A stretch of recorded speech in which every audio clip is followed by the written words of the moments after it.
intégrer le cosmos et il faut aller vers une anthropologie où on mélange les espaces-temps. Et vous, en tant qu'ufologue, je pense qu'il y a une majorité d'ufologues là, vous allez dans ce sens-là. Vous poussez les sociologues à s'interroger là-dessus. Certains sociologues, parce que vous avez des sociologues aussi qui vont vous dire que vous alimentez un mythe. Hein, mais n'empêche que par tous les questionnements collectifs qui se posent, ces trois disciplines effectuent de petites mutations. On peut passer... En ce qui concerne l'anthropologie, il commence à y avoir des thèses qui remettent en question justement le rationalisme, par exemple dans les dessins pariétaux, en parlant justement d'un univers magique entre guillemets, un univers révélé qui aurait, on va dire, qui laisserait son empreinte dans le monde physique. Oui. C'est-à-dire qu'il part du principe que, en fait, en rêvant suffisamment intensément la scène de chasse, elle se déroule comme ils l'ont prévu. On commence à avoir des thèses à ce niveau-là. Donc, on commence. Et encore, bon, les premiers ont du mal. Oui. Mais il y a eu l'ère de la chimie, il y a eu l'ère de la physique. Oui. Avec la mécanique quantique, ça a ouvert des portes sur des interrogations qui mènent peut-être à la métaphysique. Tout à fait. Et ça, on va vers la magie, en fait. La magie de l'invisible. Tout à fait. Et moi, c'est ce que j'appelais dans la conscience animale, j'appelais une anthropologie quantique. On va vers ça, voilà, en fait. C'est ça. Mais bon, c'est un peu compliqué comme ça, mais on va vers ça. Oui, mais l'anthropologie quantique. Et les ufologues poussent à ça. Mais je pense que l'ufologue, il n'a pas que la fonction de s'intéresser à l'OVNI, de se... Non, mais il remue les concepts. Non, mais ça a un effet dans les deux sens. C'est-à-dire que oui. L'ufologue est aussi à la remorque de... il n'est pas forcément le fer de lance qui amène à s'interroger en bon sens. Il y a de tout. Il n'y a pas un premier et un second. Je pense que c'est un mouvement émergent. Il y a un mouvement brownien, il y a un mouvement brownien plus que vraiment dans une direction. Oui, tout à fait. Alors, la question que ça pose d'un point de vue physique, on peut passer à la... Ah oh non, c'est bon, c'est là. J'ai questionné... J'ai questionné Claude Lava, que vous connaissez, forcément, qui a très gentiment accepté de répondre à mes questions. Je lui dis, voilà, Claude, je vous donne les clés d'un laboratoire et vous devez traiter le phénomène des orbes. Parce que c'est quelqu'un qui a très bien le profil d'un directeur de laboratoire avec les protocoles à mettre en place. Et je lui dis, est-ce que c'est quelque chose qu'on pourrait faire? Est-ce que pour vous, ça tient la route, en gros? Je lui ai demandé, du point de vue physique et en tant qu'ingénieur. Et il me dit, mais oui, bien sûr. Il me dit, vous connaissez tous Claude Lava, je pense à peu près? Oui, c'est bizarre. Non, je connais pas. Il est ingénieur spécialisé en technologie aéronautique, électronique et radar. Et il fait partie de l'Académie d'ufologie, dont Jacques Causan est le digne représentant. Président. Et donc il me dit oui, il est tout à fait possible il est légitime de mettre en place un protocole de recherche. Et il me dit pour lui, il faut il faut faire une analyse spectrale, pas au sens de fantôme, hein, mais au sens physique, c'est-à-dire faire une analyse de la répartition de l'énergie optique, une analyse électromagnétique et analyse des fréquences. Voilà.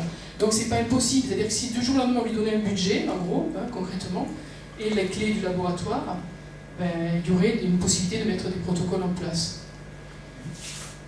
Après, ça pose des questions de physique quantique et on rejoint la notion de conscience. C'est-à-dire, qu'est-ce que c'est cette matière en mouvement? Est-ce que c'est de la matière déjà? Est-ce que c'est quelque chose qu'on connaît? Vous savez, tout ce que je suis en train de vous dire là, c'est valable pour vous faites le lien avec tous les phénomènes OVNI. Hein. C'est-à-dire là, on se focalise sur l'homme, mais les problématiques sont exactement les mêmes, du point de vue sociologique, je parle.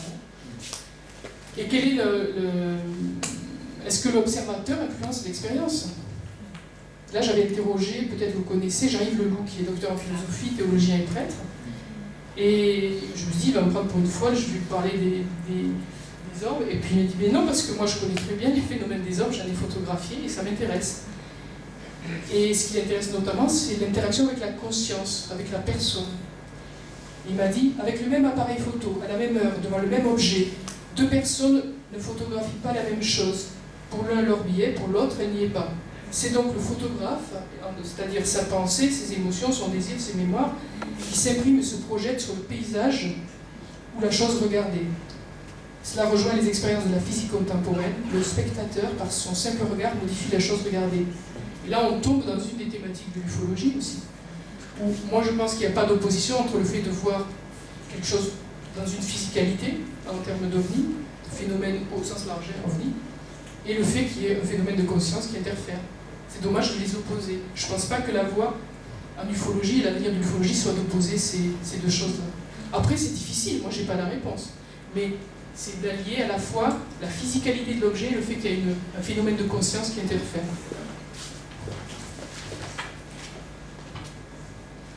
Alors la question, on peut passer à la suivante. Là, encore il faut recliquer pour aller à l'autre. Je pense que ça va, ou 2 fois, cliquer 2 fois jusqu'à ce qu'on y arrive. Ça ? Voilà. J'ai demandé à Barbara Kaufmann son point de vue religieux. Elle est révérende aux États-Unis, membre de la Société des sciences et des arts du Wisconsin. Et elle était intéressante parce qu'elle a côtoyé toutes les formes religieuses et les chamans. Une vraie chamane, je veux dire.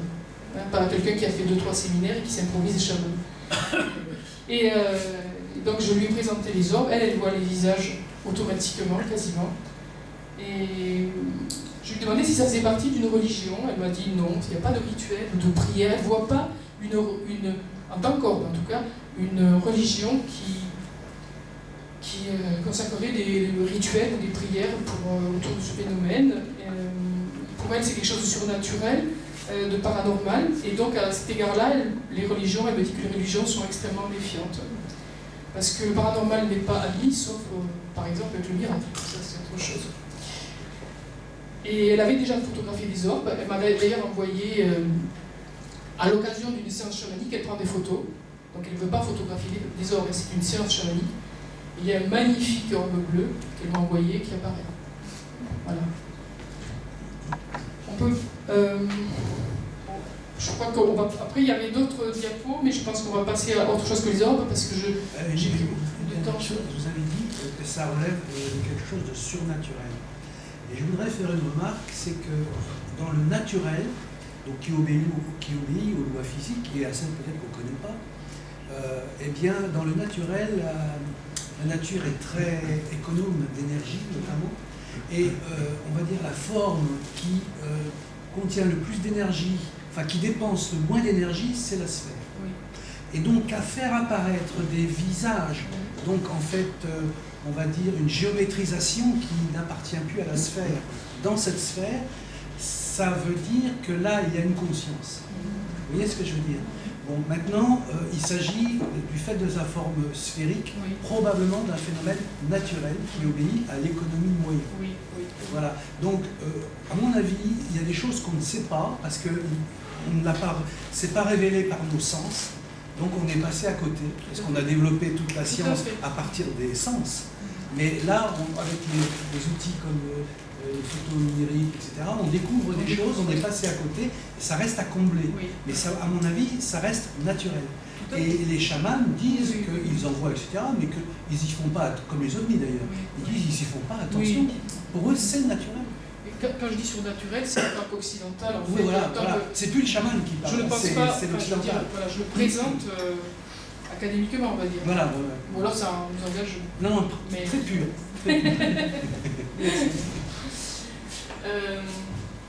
Oui, là c'était quelques exemples encore des orbes. Là je me suis amusée, c'est moi qui me suis amusée à mettre un petit décor autour. Bon, là par exemple, chose très fréquente, encore une fois je regrette qu'on ne voit pas sur un ordinateur, c'est meilleur quoi.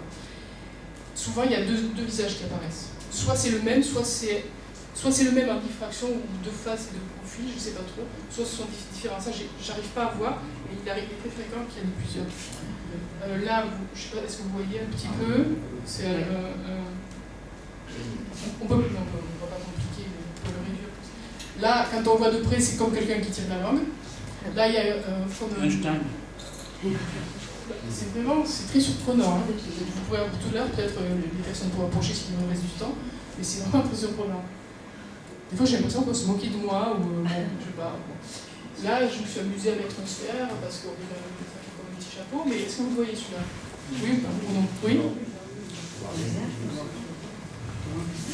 Celui-là, en général, tout le monde le voit. Non, et là aussi. Oui. Et là, de près, on le voit. Il faut venir de près. Bon, moi, je propose de passer après sur le... Parce qu'il y a plein d'exemples, je crois. Autre fichier.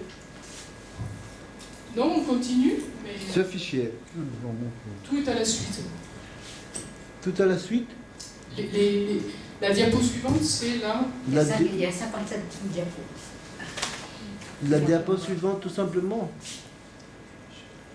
Là, on va en arrière, là, il faut aller en avant. Voilà, il faut aller en avant. Encore. Non. Là, c'était des exemples, je passe. C'était pour le montrer de façon brute, en fait, quand j'envoie de la lumière sur un angle et tout. En petit intermède, quand il y a plusieurs visages, il paraîtrait, parce que là, il faudra peut-être vérifier, qu'il s'agit en fait le même visage sous deux angles différents, Oui, comme un hologramme. Oui, c'est ce que j'ai appelé moi une diffraction, Ouais. ou je ne sais pas quel est le meilleur terme. Ben, ça ressemble. Il est à plusieurs endroits, Oui, voilà. c'est-à-dire que par exemple, si moi je suis comme ça, je suis de profil, je suis comme Ouais, ça. c'est ça. C'est comme la géométrie Voilà. du dessin industriel, Voilà, ça de dessus. voilà. Voilà. Voilà. Moi, c'était la piste que j'avais, effectivement. Il paraît. On peut passer, parce que ça c'était les exemples de terrain, on va dire, quand je l'avais de façon brute, et voilà. Top. Alors on va passer à la transcommunication instrumentale, autre forme de présence. Alors, juste pour situer, quand même, c'est dire que ça c'est nous, ça c'est l'atome, et en fait il y a énormément de vide. Donc on est en grande partie constitué de vide. Quand je dis vide, c'est pas vide, il y a du champ magnétique, il y a des champs, mais c'est quand même du vide.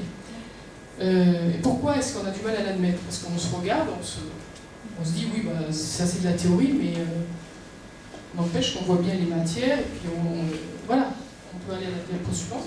C'est l'impression qu'on se cogne. Oui. En fait, parce qu'on a un cerveau. Et le coupable, entre guillemets, hein, je plaisante, mais c'est le cerveau. Parce que sa fonction, c'est de décoder, de traduire le vide en densité. Hein, c'est-à-dire qu'il nous fait passer du vide pour du plein, et un champ électromagnétique pour de la densité. Donc notre cerveau élabore une image charnelle et matérielle du monde. Alors le paradoxe, c'est ça moi, que j'ai souvent essayé de faire comprendre en sociaux, c'est qu'on s'accroche à nos principes de réalité. Moi je veux bien, sauf que quand on comprend ça, le réel il est très relatif. Ben, vous leur dites à ce moment-là que quand vous appuyez sur une table, le doigt il n'entre jamais en contact avec la table. Contrairement justement à ce que nous dit notre cerveau. Oui. Ce sont les champs électriques des atomes de la table qui s'opposent aux champs électriques du doigt. Mais aucun des atomes n'est en contact en réalité. Alors on le sent pourtant, hein, on sent bien la table. Voilà. Et bien c'est une illusion. Voilà. Ça vous pouvez leur dire. Oui, mais tout le... Parce que normalement, oui, ça devrait passer au travers. Je parle des sociologues, mais cela étant dit, d'une façon générale, tout le monde pense, enfin la majorité des gens... Ben, quand on leur dit qu'une pelleteuse qui creuse, c'est les champs électriques qui s'opposent et qui font que ça racle de la matière, et qu'en fait, il n'y a pas de matière du tout, là, pourtant ça marche. Pourtant, c'est vrai, ça marche. Il y a des expériences qui montrent que c'est bien ça. C'est les champs électriques. On n'est jamais en contact avec Tout à fait. Tout à fait. Mais n'empêche que... Je persiste à dire que c'est pas lui. C'est-à-dire, même si on le sait, il y a une différence entre le savoir mental et la digestion du savoir au quotidien. Et on sait des choses. N'empêche que quand on revient dans notre vie quotidienne et qu'on fait son métier, etc., on dit oui, mais ça c'est rationnel, ça l'est pas. Oui, ça c'est réel, ça l'est pas. Parce qu'on délègue un certain nombre de choses sous forme de réflexe. Oui, tout à fait.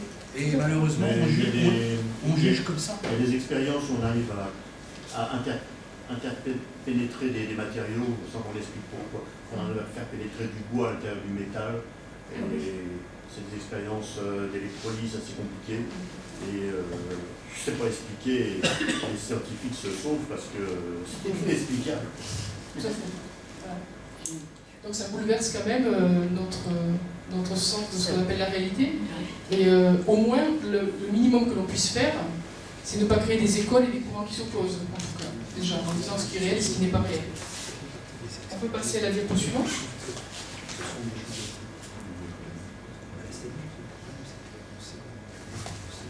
Donc, ça veut dire que dans ce schéma-là, c'est quand même celui qu'on apprend à l'école, hein, qu'on nous inculque depuis qu'on est tout petit.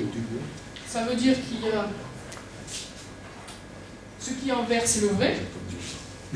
Et ce qui est à l'extérieur, ça, c'est l'orange, c'est le moins vrai. Et alors le rouge, on ne veut même pas y réfléchir, quoi. Hein. Donc ça fait qu'on est dans la dualité. Il y a le vrai, le faux, l'ésotérisme, l'exotérisme, le physique, la métaphysique, etc., etc., etc. Voilà. Hein? Le cerveau crée un espace imaginaire duel. Ouais, c'est comme ça, on fait avec, c'est pas grave. Mais on n'est pas obligé, quand il y a des informations qui viennent d'ufologie, de transcommunication ou d'autres choses, de faire comme si c'était faux ou d'en ricaner. Voilà. Bon, c'est juste ça que je dis. Hein. Voilà, on peut passer à la diapo suivante. Là, ce sont des exemples de transcommunication instrumentale. Bon, je ne sais pas si là, j'espère que vous voyez les visages. Là, vous les voyez. Bon, bah, tout à l'heure, c'était pareil, mais c'est plus difficile à voir. Il ressemble à Rasputin. À qui? Ah oui? À qui? Rasputin. Lequel?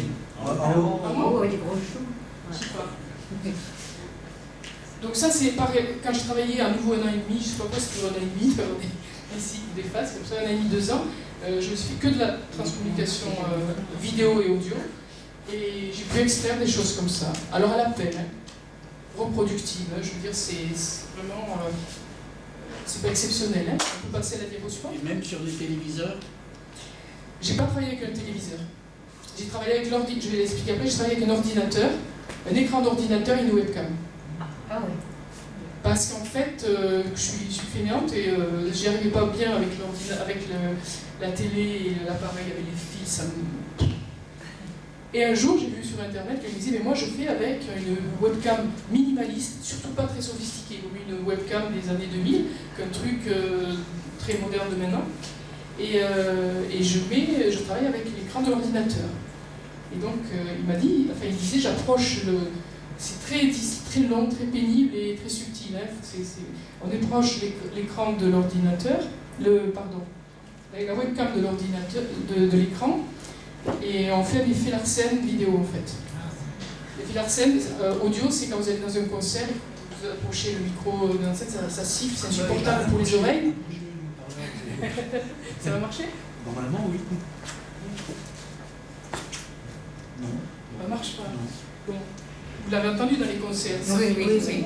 Comme ça siffle. C'est insupportable. Donc bon. Et bien là, c'est pareil. Sauf que c'est Larsen vidéo, c'est-à-dire que la webcam filme l'écran, qui revient vers la webcam, qui revient, etc. Ça fait une boucle. Et vous obtenez des nuages. C'est que du gris. Il n'y a rien. Vous voyez pas ça. Hein, je vous préviens. Et puis après, il faut prendre chaque seconde d'image, sachant que dans une seconde, il y a plusieurs images. C'est extrêmement long. Et vous voyez des nuages encore, et tout d'un coup, il faut prendre... Là l'intériorité intervient aussi un peu. C'est-à-dire que si vous êtes pressé, si vous n'avez pas envie de concentrer là-dessus, vous verrez rien. Donc il faut... Vous prenez du recul et vous essayez d'avoir une vision un peu élargie. Et quand il vous semble voir une présence ou un visage, ou pas qu'un visage, ça peut être autre chose, à ce moment-là, vous découpez, vous envoyez la lumière dessus, vous faites un travail entre contraste, inversion, un peu comme une crêpe que l'on tourne, que l'on retourne comme ça. On inverse la photo et on renvoie de la lumière, du contraste. Et pour moi, celui-là, il est quand même pas assez net. Hein. Et là, on retrouve le phénomène d'ubiquité ou de diffraction, parce que si vous regardez bien, je ne sais pas si vous allez le voir, mais là, il y a un autre. Est-ce que c'est le même ou pas? Autant à gauche, c'est très net. Là, je ne l'ai pas travaillé. Mais en fait, ce que je veux dire, c'est que là aussi, je retrouvais le même phénomène qu'avec les orbes, c'est-à-dire qu'il y avait soit la même présence sous forme d'hologramme, je ne sais pas, ou diffracté, ou voilà.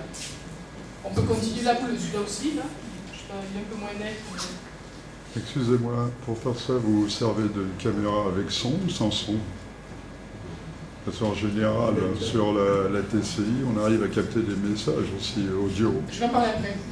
Parce que je ne l'ai pas fait avec la caméra. Je l'ai fait carrément avec un dictaphone numérique que j'ai posé pour montrer qu'on va aussi avoir du message des autres, du message de la présence, parce que par les messages, soit par la vidéo, soit par le son. Je vais en parler juste à la suite. Oui. Est-ce que quand vous faites ces expériences, vous êtes à côté de la caméra de webcam? Des fois oui, des fois non. Parce qu'elle pourrait filmer votre reflet sur l'écran d'ordinateur et l'amplifier par ce feedback. Non. Donc ça, c'est pas possible. Non. C'est pas possible parce que tout est éteint. C'est dans une pièce quasiment noire. Des fois, j'étais pas là parce que c'est pas intéressant pour moi je faisais tourner la caméra et puis j'allais faire la salade, quoi. Enfin, voilà. Et des fois, j'étais pas là et ça peut pas être un reflet parce que, si vous voulez, la webcam est là et l'écran est là. C'est très proche. C'est-à-dire, c'est jamais comme ça. Hein. Ça peut être 10 cm, 15 cm. C'est vous qui le réglez à la sensibilité. Et il faut que ça fasse des sortes de vagues dans le film. Et une fois que ça fait des vagues, là, vous pouvez mettre en marche l'enregistrement. Mais c'était dans une pièce noire, ça ne peut pas être mon reflet, c'est pas possible. Donc là, ce sont des exemples. Hein. Là, voilà. Pour moi, il y a quelque chose qui est fait acte de présence. Là, je ne sais pas si vous le voyez. Visage, on peut passer parce qu'il y en a plusieurs, on verra plusieurs exemples. Alors là, celui-là, moi je l'aime beaucoup, celui-là, parce que malheureusement, encore une fois, c'est trop large pour que vous puissiez voir, mais on peut même compter les dents. On est plus là que d'autres. Et un sourire magnifique. Alors pour moi, il y a une intentionnalité. On le compte là. Si vous voulez, après, vous pourrez peut-être voir que voilà. Donc il y a une intention, il y a quelque chose, je ne sais pas si ça veut dire, pour moi, c'est pas méchant, je ne sais pas, mais il y a une intentionnalité. Là. Est-ce que vous les voyez d'une façon générale ou pas? Oui? Mieux que les orbes. Hein? Là, vous le voyez bien, oui. Elle est jeune, elle est belle, je sais pas, moi je n'interprète pas si c'est. Je sais pas si une femme c'est un homme, si c'est. Je n'ai jamais. Mon cerveau ne cherche jamais juste à capter l'information sans savoir qui c'est ou si c'est beau. Donc je suis incapable de répondre à ça. Mais c'est un visage jeune a priori. Oui, jeune. Je sais pas si c'est un homme ou une femme, je sais pas, mais c'est quelqu'un de jeune. On peut passer à la diapo. Autre exemple. Elle a l'air moins commode. Hein, voilà. Et ça, tout le monde peut le faire. Parce que si moi je l'ai fait, tout le monde peut le faire. Hein. Alors on est rempli d'esprits. Ah mais je ne sais pas si ce sont des esprits. Je ne sais pas, je n'interprète pas. Mais des présences, certainement. Alors des gens vont dire que ce sont des défunts. Moi je ne sais pas, j'ai rien qui me dit que ce sont des défunts. C'est une manifestation. C'est une manifestation d'intelligence. Une présence. Avec conscience. D'intelligence, on sait pas. Quand il y a un sourire ou quand il y a... il y a une expression. Il y a une expression. Hein. Donc, c'est pas un mannequin non plus. Il y a quelque chose de... On voit là-haut, on se pose. Oui, non, mais il n'est pas content, celui-là, je sais pas. Alors, il faut continuer. Encore, voilà des exemples pour vous montrer qu'il y en a énormément. Là, il est jeune aussi.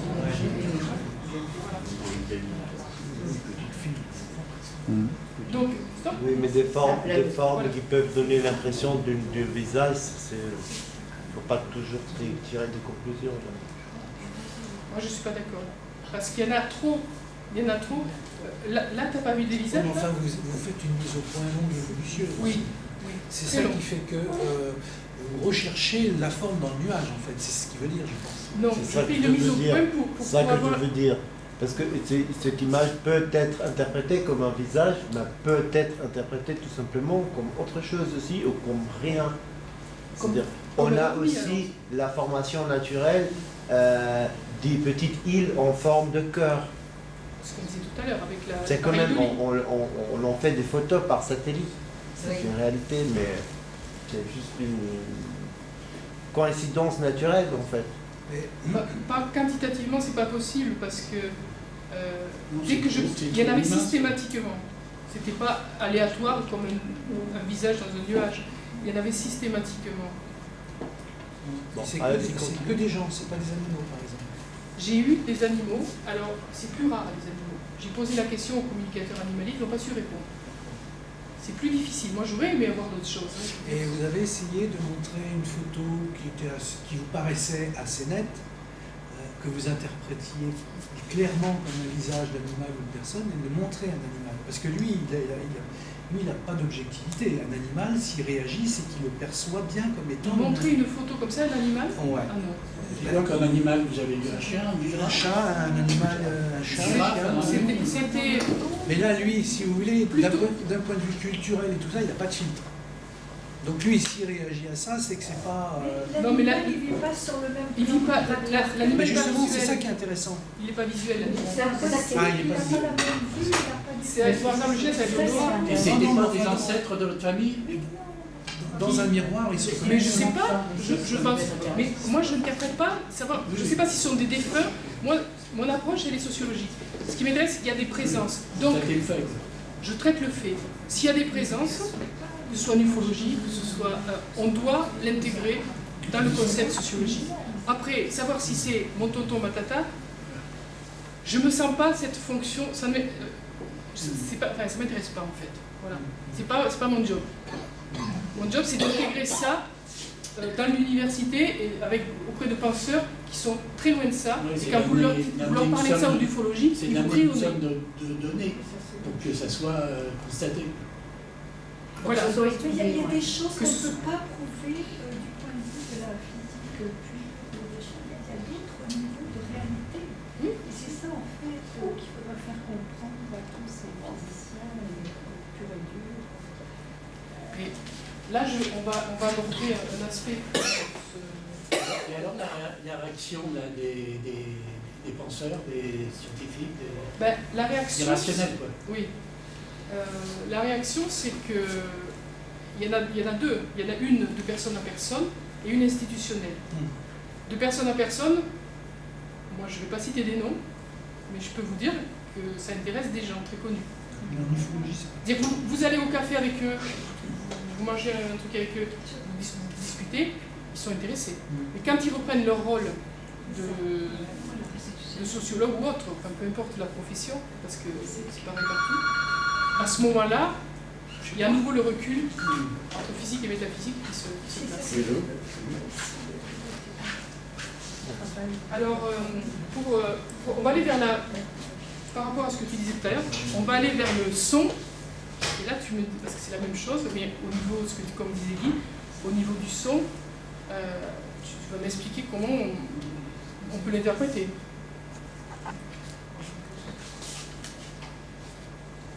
Bon, ça, je l'avais expliqué.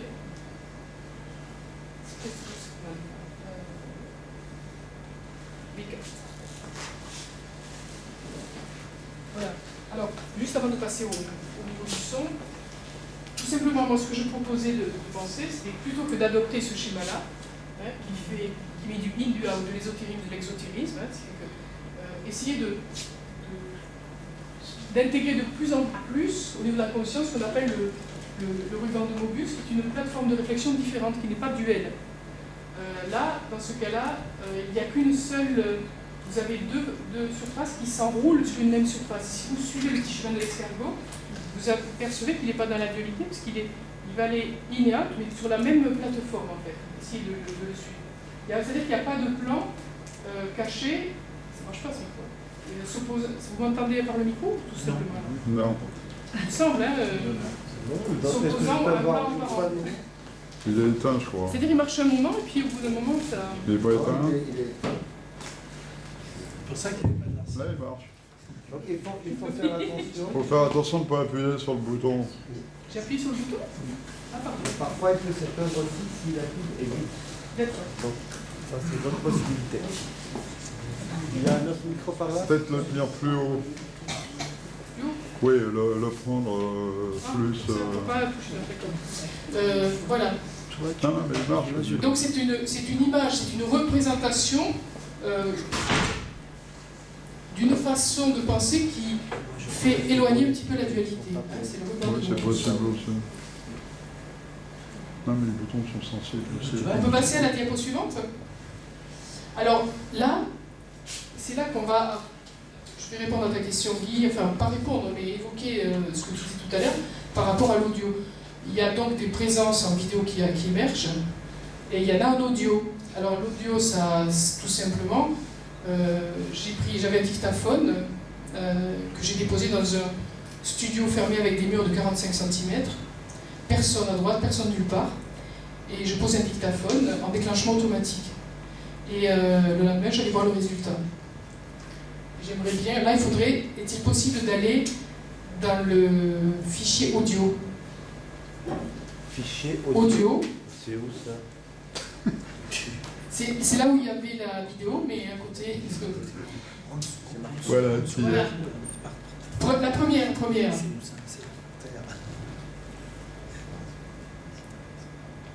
Est-ce qu'il y a du son le plus fort possible, par contre? Bah, sinon, mettez le Là, micro. c'est le son, hein. Sinon, mettez un micro. Le à la volume, sortie il est du allumé, mais haut-parleur. on n'a rien entendu. Non, mais mettez un micro à la sortie du PC, là, puis ça va passer dans le haut-parleur.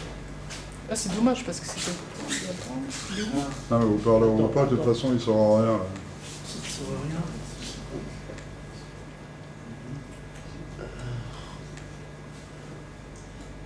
Mais moi, je sais pas où se trouve cette chose. Il faut avoir un pass pour Groove Music, c'est ça qu'il dit en fait. Bon, j'ai peut-être ça sur mon portable. Je vais mettre mon portable sur le... Ça, c'est pas ton portable ici? Non, ça, c'est le nôtre. C'est celui de Omni pareil. Oui, c'est bon, c'est pas grave. On a investi. Je les avais mis dessus.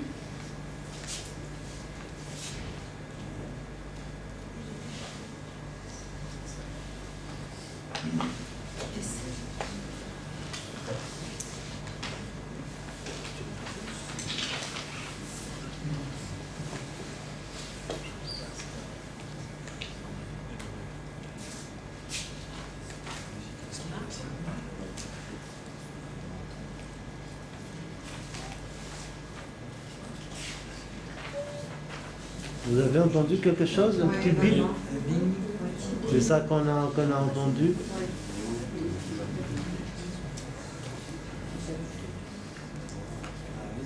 Où est la sortie? Ici. Du son. Du son. Je sais pas, il faut voir avec la tenue.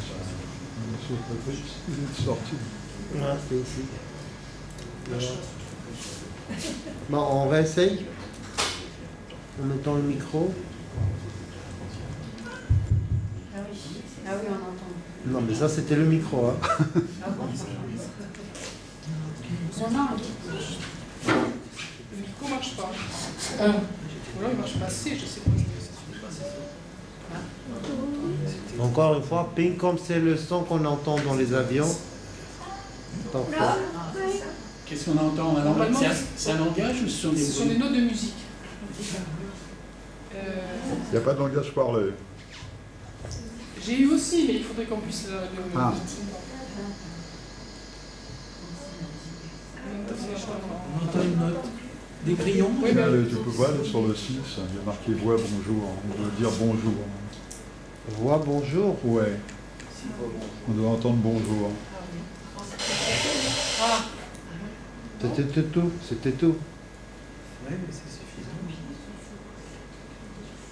c'est-à-dire là, il faudrait que ce soit à fond, quoi, parce que sinon... Quoi, le bonjour? Oui, mais Bah, les notes, au moins les notes, Avec le il y avait des micro, exemples la de musique, sortie. des exemples de voix.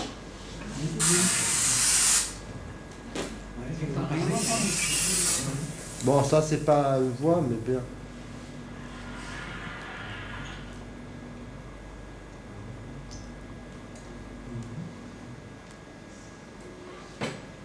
Est-ce qu'on peut pas l'augmenter, ce micro? Parce que là... Ben, j'ai mis à fond sur la C'est à fond? Ouais. Mais j'avais pas à fond, mais sans distorsion. Parce qu'après, Il réagit même pas, le micro. Bon, il y avait des notes de musique. Claire et nette. Claire et nette. J'ai de la clarinette? Et c'est quoi, c'est un bruit de fond qu'on entend là? Non, C'est parce que normalement c'est le j'augmente bonjour. Hein. J'augmente le son. Ah ouais. Et en fait, il y a eu donc, il y avait eu sol, ré, si bémol, enfin il y a eu des notes diverses, il y a forme de guitare. Ah ouais. Des fois c'est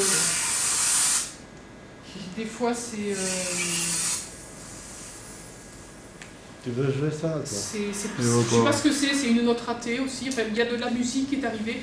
Dans ce lieu, il n'y avait ni appareil de musique. Moi, je ne suis pas musicienne.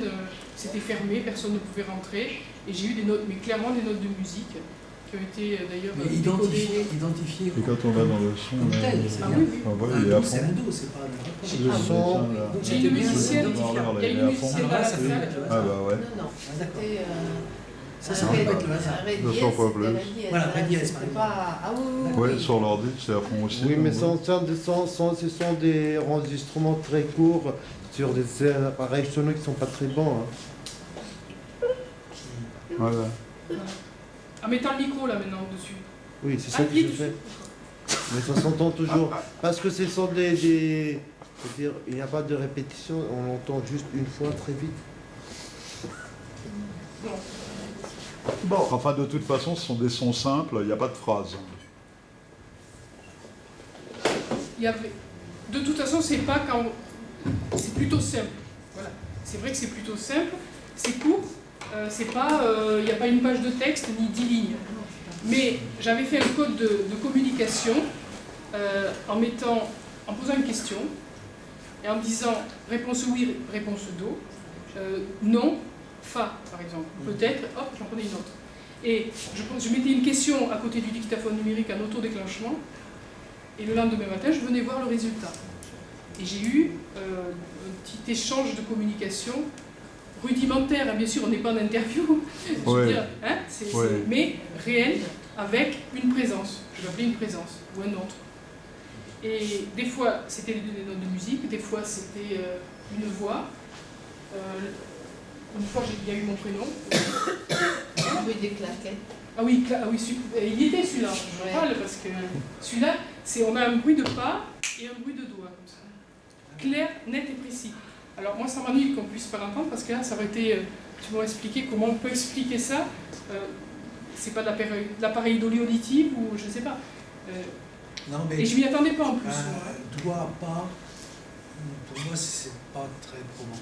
Par contre, qu'il y ait des notes de musique parfaitement identifiées comme telles, ça peut pas être le hasard. Je veux dire, un ré dièse, c'est pas suivi d'un do, suivi d'un fa, un fa, c'est un truc très précis, quoi. Oui. Donc là, ça peut pas mais être le le hasard. claquement de doigts, si oui, t'as mais personne dans la vous pièce... faites tomber quelque chose, avec un peu de bruit de fond et tout, on peut l'assimiler à qu'un fa ou un ré dièse. Non, il était très net, comme ça. Comme ça. Ah, ouais. Non, très net. C'est pour ça que je l'avais pris comme exemple. Peu importe ce qui parle aux gens, mais en tout cas, j'ai voilà. mis la note qui a été en plus vraiment, on dirait pincée d'une guitare ou d'un violon. C'était, non mais vraiment, sans aucun doute. Et il n'y avait pas évidemment pas un instrument de musique, pas une personne. Il n'y a que moi qui contrôlais cette pièce. Personne n'y entrait. Et voilà. Donc ça aussi, c'était pour montrer d'autres formes de présence. Enfin, de manifestation. Il y a l'auteur, comment il s'appelle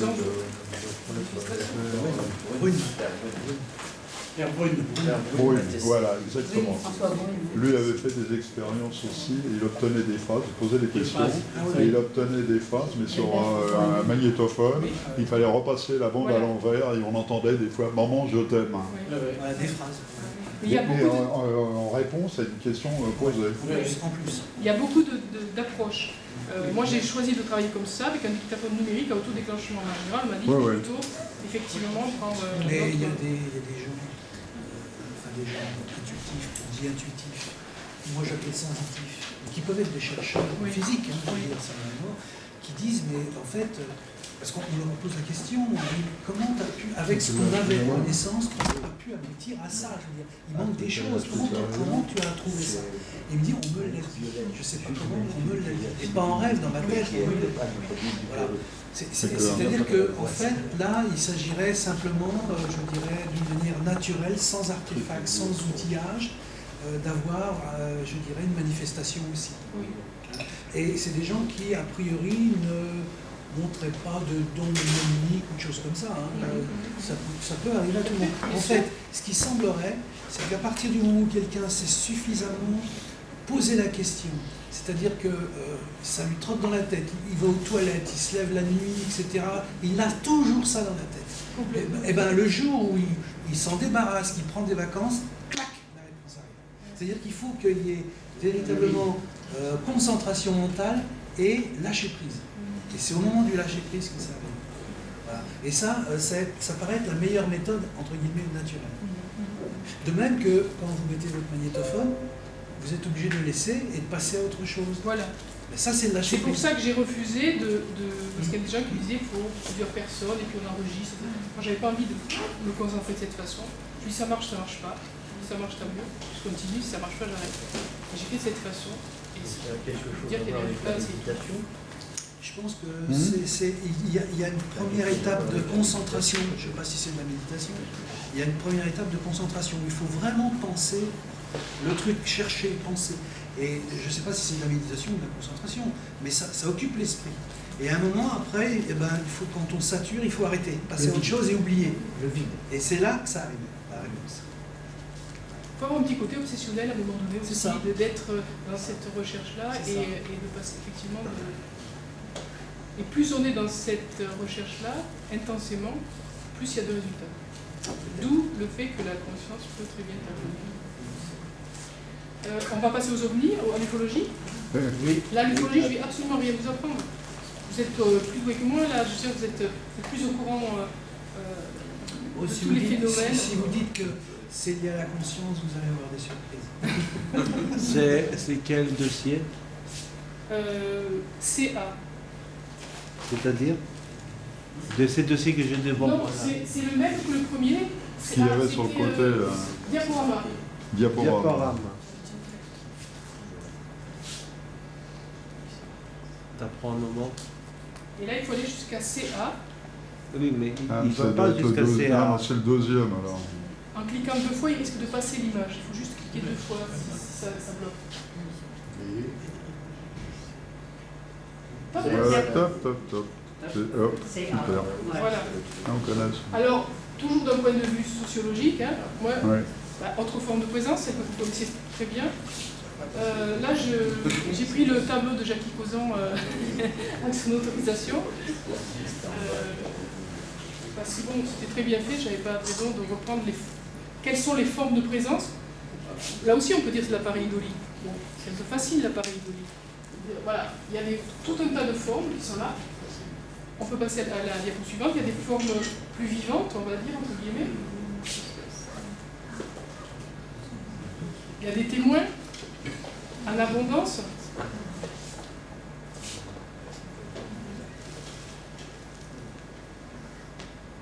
Tout ce que je suis en train de vous montrer, ce sont des formes des autres. Toutes. Moi, je n'en ai pas vu encore. Donc, j'ai pas pu en prendre en photo. J'ai bien demandé, j'ai lancé l'appel, mais j'ai pas eu de réponse. Vous n'avez pas lâché prise. Ça doit être ça. En tout cas, si, j'ai vu quelque chose dans le ciel.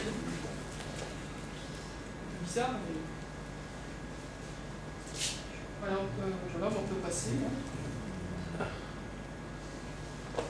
Bon, là, tout simplement, j'ai pris l'information synthétisée classique, qui est l'observation en France et par région. J'ai trouvé ces images, ces représentations sur le web. Alors, donc, le vert, c'est de 1980 à aujourd'hui, les observations qui ont été faites. Le rouge, c'est 1960-1979, et Antiquité en bleu. Et c'est bien inférieur, probablement, à tout ce qui a été recensé. Mais ça vous donne encore une autre représentation dans une autre catégorie de ce que signifient les autres. Déjà, on peut remarquer qu'il y a une corrélation entre la densité de population et la densité d'observation, selon les régions. Non? Plus il y a de gens, plus... Plus il y a des chances d'avoir quelque chose. Là où il y a plus de densité, il y a plus de... Oui. Parce qu'il y a plus de... Ah oui. Après, il y a plusieurs explications. On peut remarquer ça. Donc en France, depuis 1947, 4 millions de témoins d'apparition d'OVNI. Et à la limite, sous 5 millions ou 3 millions, on s'en fiche, c'est énorme de toute façon. Je veux dire, on ne va pas surtout discuter sur les chiffres. Il suffirait qu'il y en ait qu'un. Il suffirait qu'il y en ait qu'un, absolument. Après, le GEPAN, alors là, j'ai mis 5% des observations, à un moment donné, c'était beaucoup plus, ça varie. À Sciences et Vie, ils annoncent 15 à 20%. 15 à 20%. Moi, j'ai l'impression que je suis passé, il y a quelques années, c'était 25. Là, j'ai vu 5. Enfin bon, il y a un certain nombre. Sciences et Vie avait fait une étude. Ouais, on va dire ça plutôt. Ils reconnaissent qu'il Oui. y a 15 et 1% qui n'y a aucune explication. Oui. Donc, vous voyez, si vous cumulez les observations des hommes, les observations de la TCI, de la transcommunication audio, transcommunication vidéo, plus ça, comment peut-on ne pas s'intéresser aux autres et dire oh ben non. Et les crop circles? Les crop circles, ça c'est visible. Oui, mais là aussi c'est critiqué, enfin c'est ambigu parce qu'il y a des gens qui disent on a prouvé des fois que c'était fait par les humains. Oui, c'est vrai, on le reconnaît. Mais avant l'apparition des crop circles, il y a toujours des boules d'énergie qui passent. Pas systématiquement, à ma connaissance. Tous les cas de figure. Oui, il y a des. Ça peut être le cas. J'avais vu une vidéo là-dessus, oui. Mais des fois, on a démontré que ça a été fait par. Malheureusement, ça a été fait par des humains. Oui, mais les présentations qui ont eu lieu dans des peintures bien avant montrent déjà le phénomène. Oui, tout à fait, c'est vrai. Donc là, même les ovnis, on sait qu'ils étaient minuscules aussi. Voilà, n'empêche qu'il y a toujours ce pourcentage.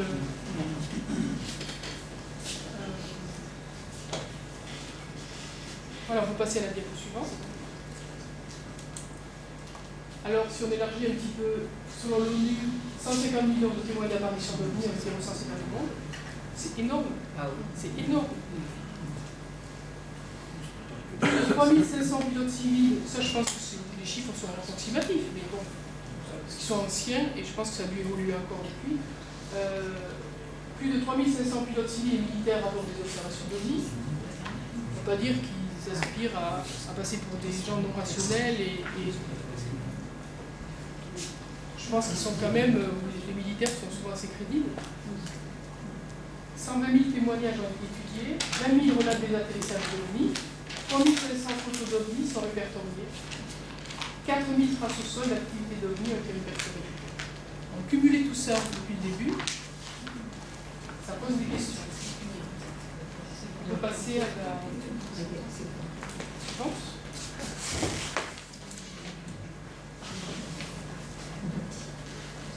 Donc si vous voulez, à la question, oui, j'avais mis une petite illustration pour montrer l'impact, une autre façon de poser ces questions par la culture, tout simplement. Ce sont les films qui ont eu le plus de succès quasiment, de tout ce qui a été fait. Tout le monde les connaît, évidemment. On peut passer à la mis X-Files. Non, j'avais pas la place, mais j'aurais pu le mettre, mais si j'avais mis tout de façon exhaustive, ça risquait d'être un petit peu. Donc en fait, ce que je veux dire, c'est qu'à la question sommes-nous seuls dans l'univers, je ne sais pas si on peut encore se poser vraiment la question.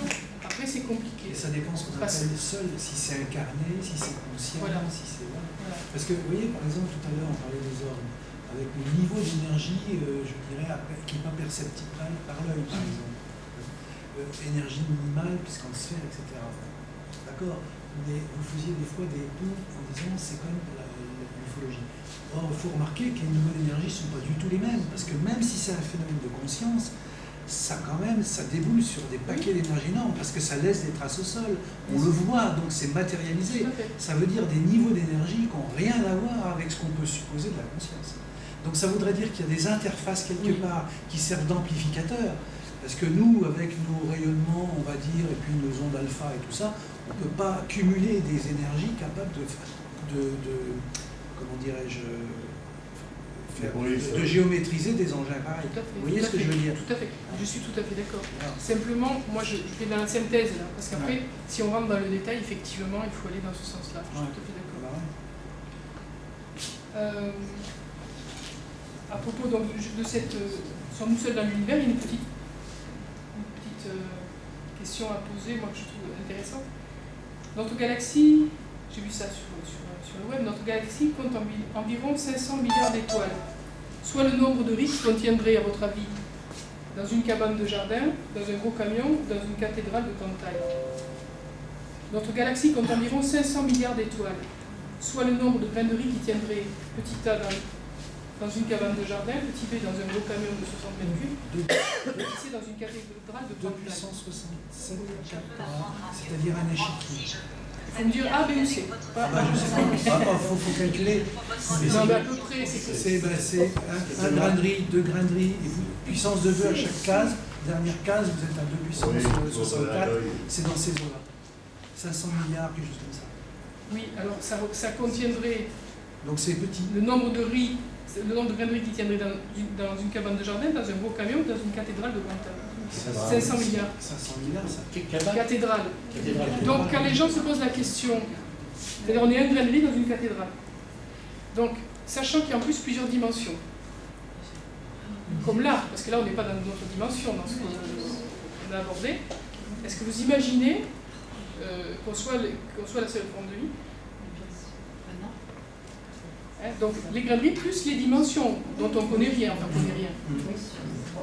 On commence à s'y intéresser, mais c'est énorme. Parce que là, vous parlez de dimension, tout à l'heure, vous parlez de planètes exogènes qui ont de l'eau, donc qui supposent en fait une matière carbonée, etc. Alors, bref, la vie telle qu'on la connaît, éventuellement avec, je dirais, en connexe, je dirais les extrémophiles. Bon. Mais la vie peut se développer sur des supports pour rien au moins. Mais c'est ça que je suis en train de parler. Mais là, c'est même plus, là, c'est toujours dans notre dimension. Oui. Et là, là c'est la frontière, c'est la zone orange. En plus, à d'autres dimensions. Alors là, si on passe de la zone orange à la zone rouge, là, ce qu'on a vu, puisqu'on le voit, c'est zone orange.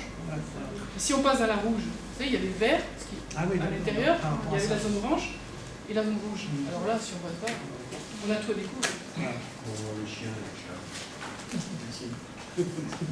On a du boulot pour longtemps. Après, dernier exemple, ça va, je ne suis pas trop en retard.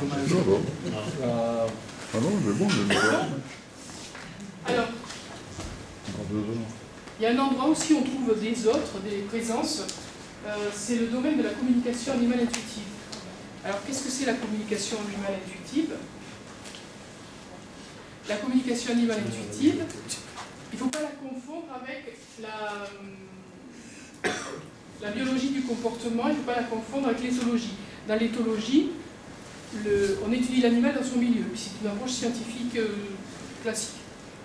Dans la psychologie, dans le comportementalisme, on étudie la relation entre l'animal et le maître, le gardien, comme on les appelle des fois. D'accord ?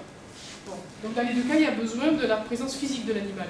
Quand on est dans la communication animale intuitive, il n'y a pas besoin de la présence physique de l'animal. C'est ça qu'il faut retenir. C'est bien la distinction. Pas de présence physique de l'animal. On peut passer à l'autre diapo?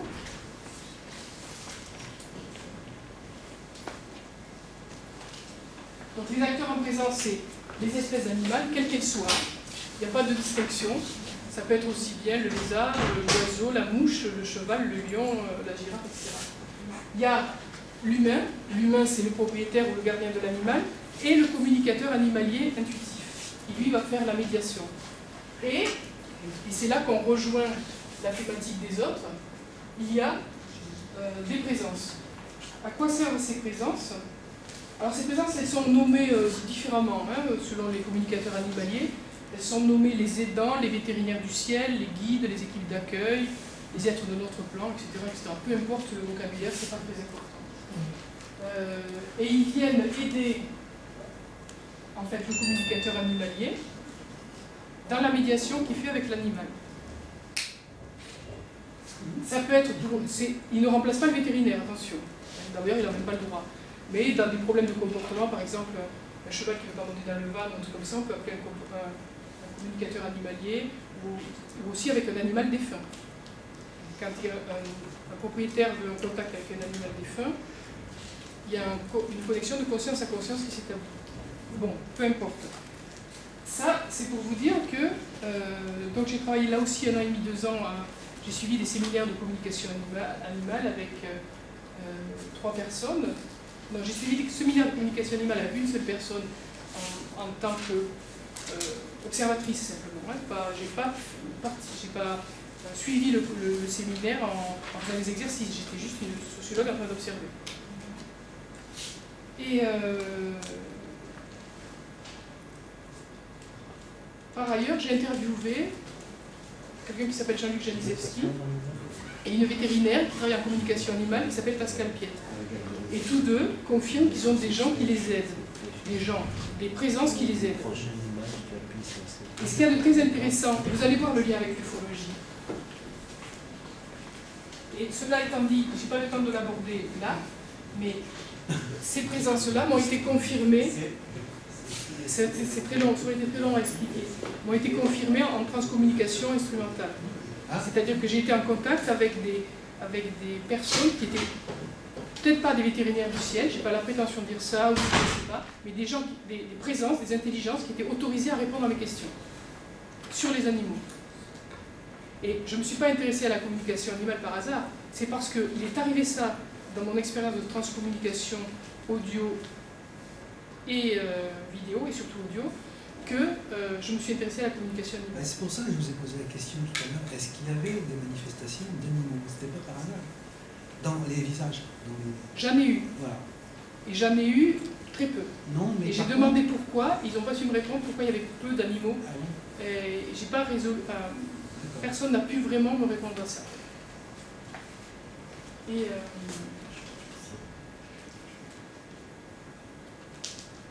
donc je voulais vous lire, parce qu'on va faire le lien avec l'ufologie. Un témoignage, Jean-Luc Janisevski, qui est un grand communicateur animalier, qui a écrit 2 ouvrages vraiment sérieux et réputés dans le domaine. Alors, juste une parenthèse, c'est que communicateur animalier, c'est pareil. C'est pas parce que vous faites 3 stages de séminaire de communication animale que vous avez l'aptitude de travailler avec ces présences-là. Hein, voilà, parce que ça, malheureusement, ça arrive énormément. Et quand je vous dis qu'il travaille avec des présences, en tout cas, au moins pour une personne, j'ai pu le vérifier. Voilà. Alors, ce que dit Jean-Luc Janisevski, c'est la chose suivante. Et écoutez bien, parce qu'à un moment donné, on rejoint l'ufologie. Il me dit qu'il y a des présences, il y a des équipes d'accueil avec les animaux dans d'autres plans. Et il me dit, pour ce qui me concerne, ces équipes d'accueil, pour ce qui concerne ces équipes d'accueil, certains de leurs membres étaient humains ou à forme humanoïde. D'autres ne l'ont jamais été. Certains ont déjà vécu dans notre galaxie et d'autres non. On m'y a montré de manière extrêmement douce et empathique que ces univers, dont je vous ai progressivement la découverte, étaient susceptibles de nous apporter à toutes les étapes de notre vie des aides diverses dont certaines se situent au-delà de nos capacités de terrien à ce jour. C'est ce que nous appelons parfois un miracle. Dans ce domaine-là, on aborde effectivement le plan d'existence qui se situe au-delà du nôtre et dans lequel évoluent des êtres qui peuvent être des êtres désincarnés, donc des défunts humains, des vétérinaires, qui sont ce que vous appelez des vétérinaires du ciel, parce qu'ils continuent à se perfectionner dans leur pratique professionnelle. Et puis, il y a d'autres êtres qui ne sont pas humains, et qui sont pour certains ce que l'on appelle des anges, pour d'autres des guides, pour certains des extraterrestres. Des êtres venus d'autres planètes que la Terre, et qui s'intéressent à ce que nous devenons. Ces êtres-là, lorsqu'on les sollicite, en tout cas pour l'expérience que j'en ai eue, sont extrêmement ouverts et coopératifs. Et Jean-Luc Janisevski, c'est épouvantable à écrire. J-A-N-I-S, Janis, Zevski, Z-W-E-S-K-I.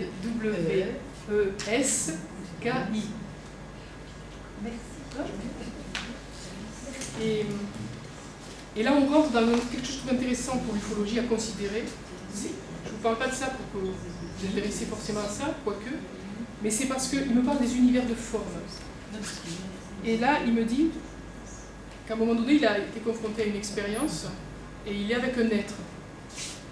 Et il dit, je m'attendais à un ange gardien, j'étais formé à la religion catholique, et donc j'avais un présupposé qui faisait que je m'attendais à voir réellement quelqu'un avec éventuellement de belles ailes, une chasuble, etc., l'être androgyne, etc. Bon, quelque chose comme ça. L'être perçoit ce que je pense, puis me dit, est-ce que tu souhaites vraiment que je prenne cette forme-là? Parce que s'il le faut, je peux, bien sûr. Et là, je me sens gênée tout à coup, parce que je m'aperçois qu'il a perçu ma pensée, et je dis, non, non, pas du tout. Il me lance, je voulais juste te montrer que nous sommes dans des univers où la forme peut ne plus avoir d'importance. Ils appellent cela des univers de forme. Donc, concrètement, si le besoin s'en fait sentir, ces êtres-là peuvent prendre la forme d'un humain, d'un animal, d'une forme humanoïde ou autre en fonction des besoins et de la situation. Ce qui veut dire, moi je ne remets pas en question, ça ne remet pas en question le phénomène extraterrestre, le témoignage, etc. Ça veut dire qu'il se peut aussi, en tout cas, je pense que l'ufologue aurait intérêt à le prendre comme une hypothèse intéressante aussi, en plus des traces, etc., que parfois, un être peut, on peut voir quelque chose parce que ça correspond à notre code de lecture à nous, à notre code de conscience, à notre, comment dire, à la façon dont nous allons pouvoir le mieux digérer cela. Et c'est pour ça que je me bats depuis quelques années, pour ne pas forcément, systématiquement, dissocier le monde du paranormal, sachant qu'il y a des... Attention, hein, il y a des charlatans, il y a des crétins, il y a, je sais pas tout ce que je veux dire, mais il y en a partout, ça c'est Mais que les concepts qu'ils amènent, des fois, bizarrement, par un biais étrange, on les retrouve en ufologie. Et on rejoint les thématiques, par exemple, qui sont développées par Solal, en partie, où la conscience, il explique que les apparitions, enfin, que ce qui est vu correspond aussi parfois, en partie, à la personnalité. C'est un dialogue de métaconscience à conscience lunaire. Oui. Maintenant, il y a une part significative de témoignages d'OVNI qui parlent de rencontres animales qui précédaient la véritable observation. C'est-à-dire que, par exemple, le comportement d'une chouette animale qui leur paraissait étrange, leur parle, des chiens, des choses comme ça, c'est-à-dire que c'est souvent la chouette qui revient d'ailleurs, les yeux, on parle souvent des yeux, et dans les témoignages, il y a des gens qui, alors surtout ceux qui vivent dans la nature en Alaska, etc., parlent des contacts qu'ils ont avec des animaux qui précèdent de peu l'observation d'un ovni. C'est intéressant ça. Oui, et je pense que c'est quelque chose qui interroge les ufologues, ça. Alors on dit après que les extraterrestres prennent la forme qu'ils veulent, mais ça peut être un peu plus subtil que ça. Ça peut être ce que vous dites. Solal, c'est autre chose. C'est autre chose, mais c'est relié à ça aussi. C'est une dimension de nous qui accède, je dirais, à tous les plans et qui nous parle. Oui, mais en partie, il dit ça aussi. En partie. Oui, enfin, il reste ouvert. Voilà. C'est-à-dire qu'il se peut que, selon notre expérience, ce que nous sommes, et ça rejoint la physique quantique qui dit que l'observateur intervient dans l'expérience d'une certaine façon. Donc tout ça, ça se rejoint. Alors, non, mais ça veut dire qu'il faut qu'on se découvre nous avant tout. Oui. Qu'on se connaisse. Bien sûr. Et c'est pour ça qu'il n'y a pas de développement de l'ufologie sans développement de l'intériorité d'un ufologue aussi. Absolument. Ça, c'est pour moi, c'est une clarté. Et l'enquêteur. Voilà.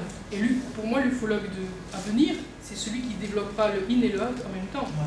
Son intériorité et l'objectivité. Sans que l'un se fasse au détriment de l'autre. Il y a la place pour tout le monde, pour toutes ces approches-là, tous ces enjeux. Et c'est dur. C'est très dur.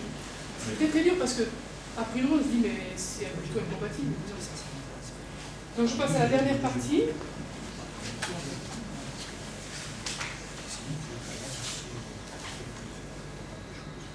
On peut passer là-dessus. Ah, il y avait des exemples, on va passer, je pense. Ce que je voulais dire dans les animaux, c'est qu'il y avait il y a le lien physique, c'est-à-dire que c'est le lien avec l'animal physique directement, son animal par exemple, ou dans l'industrie alimentaire, tout un tas de choses comme ça. Il y a un lien métaphysique, c'est-à-dire qu'en fait, la connexion, le communicateur animalier, quand il est performant, attention parce qu'ils ne sont pas tous, est capable de se connecter à l'esprit de l'animal vivant ou mort. Et il y a le lien, et quel que soit, c'est-à-dire on peut se trouver sur un continent et il y a un animal sur notre continent, il n'y a plus d'espace-temps, c'est plus le problème. Et le troisième élément, c'est la multidimensionnalité, c'est-à-dire que il y a une solidarité entre les espaces et les espèces, parce que si nous, par exemple, nous produisons de la maltraitance animale à grande échelle, c'est de l'information.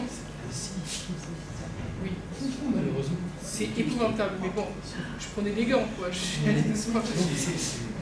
Nous produisons de l'information de mort qui se transmet dans d'autres dimensions. Parce que ces équipes d'accueil, qu'est-ce qu'elles font? Elles réparent les dégâts qui ont été faits sur les animaux. Ce sont des... Je pense aussi aux aliments qu'on mange dans les aliments.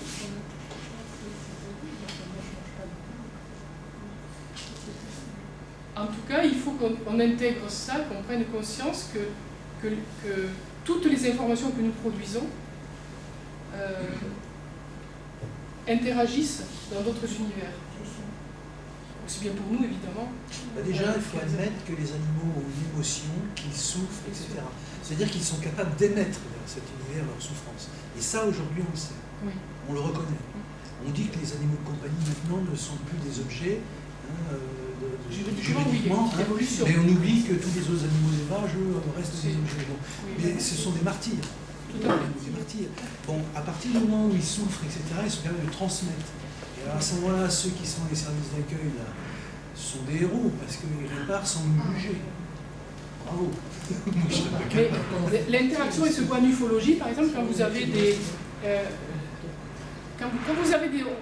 des témoignages de ces ovnis qui sont au-dessus des centrales nucléaires, enfin des bases où il y a des missiles, où il y a quelque chose en rapport avec le nucléaire. Bon, ça a été confirmé par exemple, c'était la conférence de Washington, je crois. Enfin, bon, il y a plein d'exemples comme ça. Ça veut dire quoi? Ça veut dire que quelque chose que nous ne voyons pas directement, donc zone orange-rouge,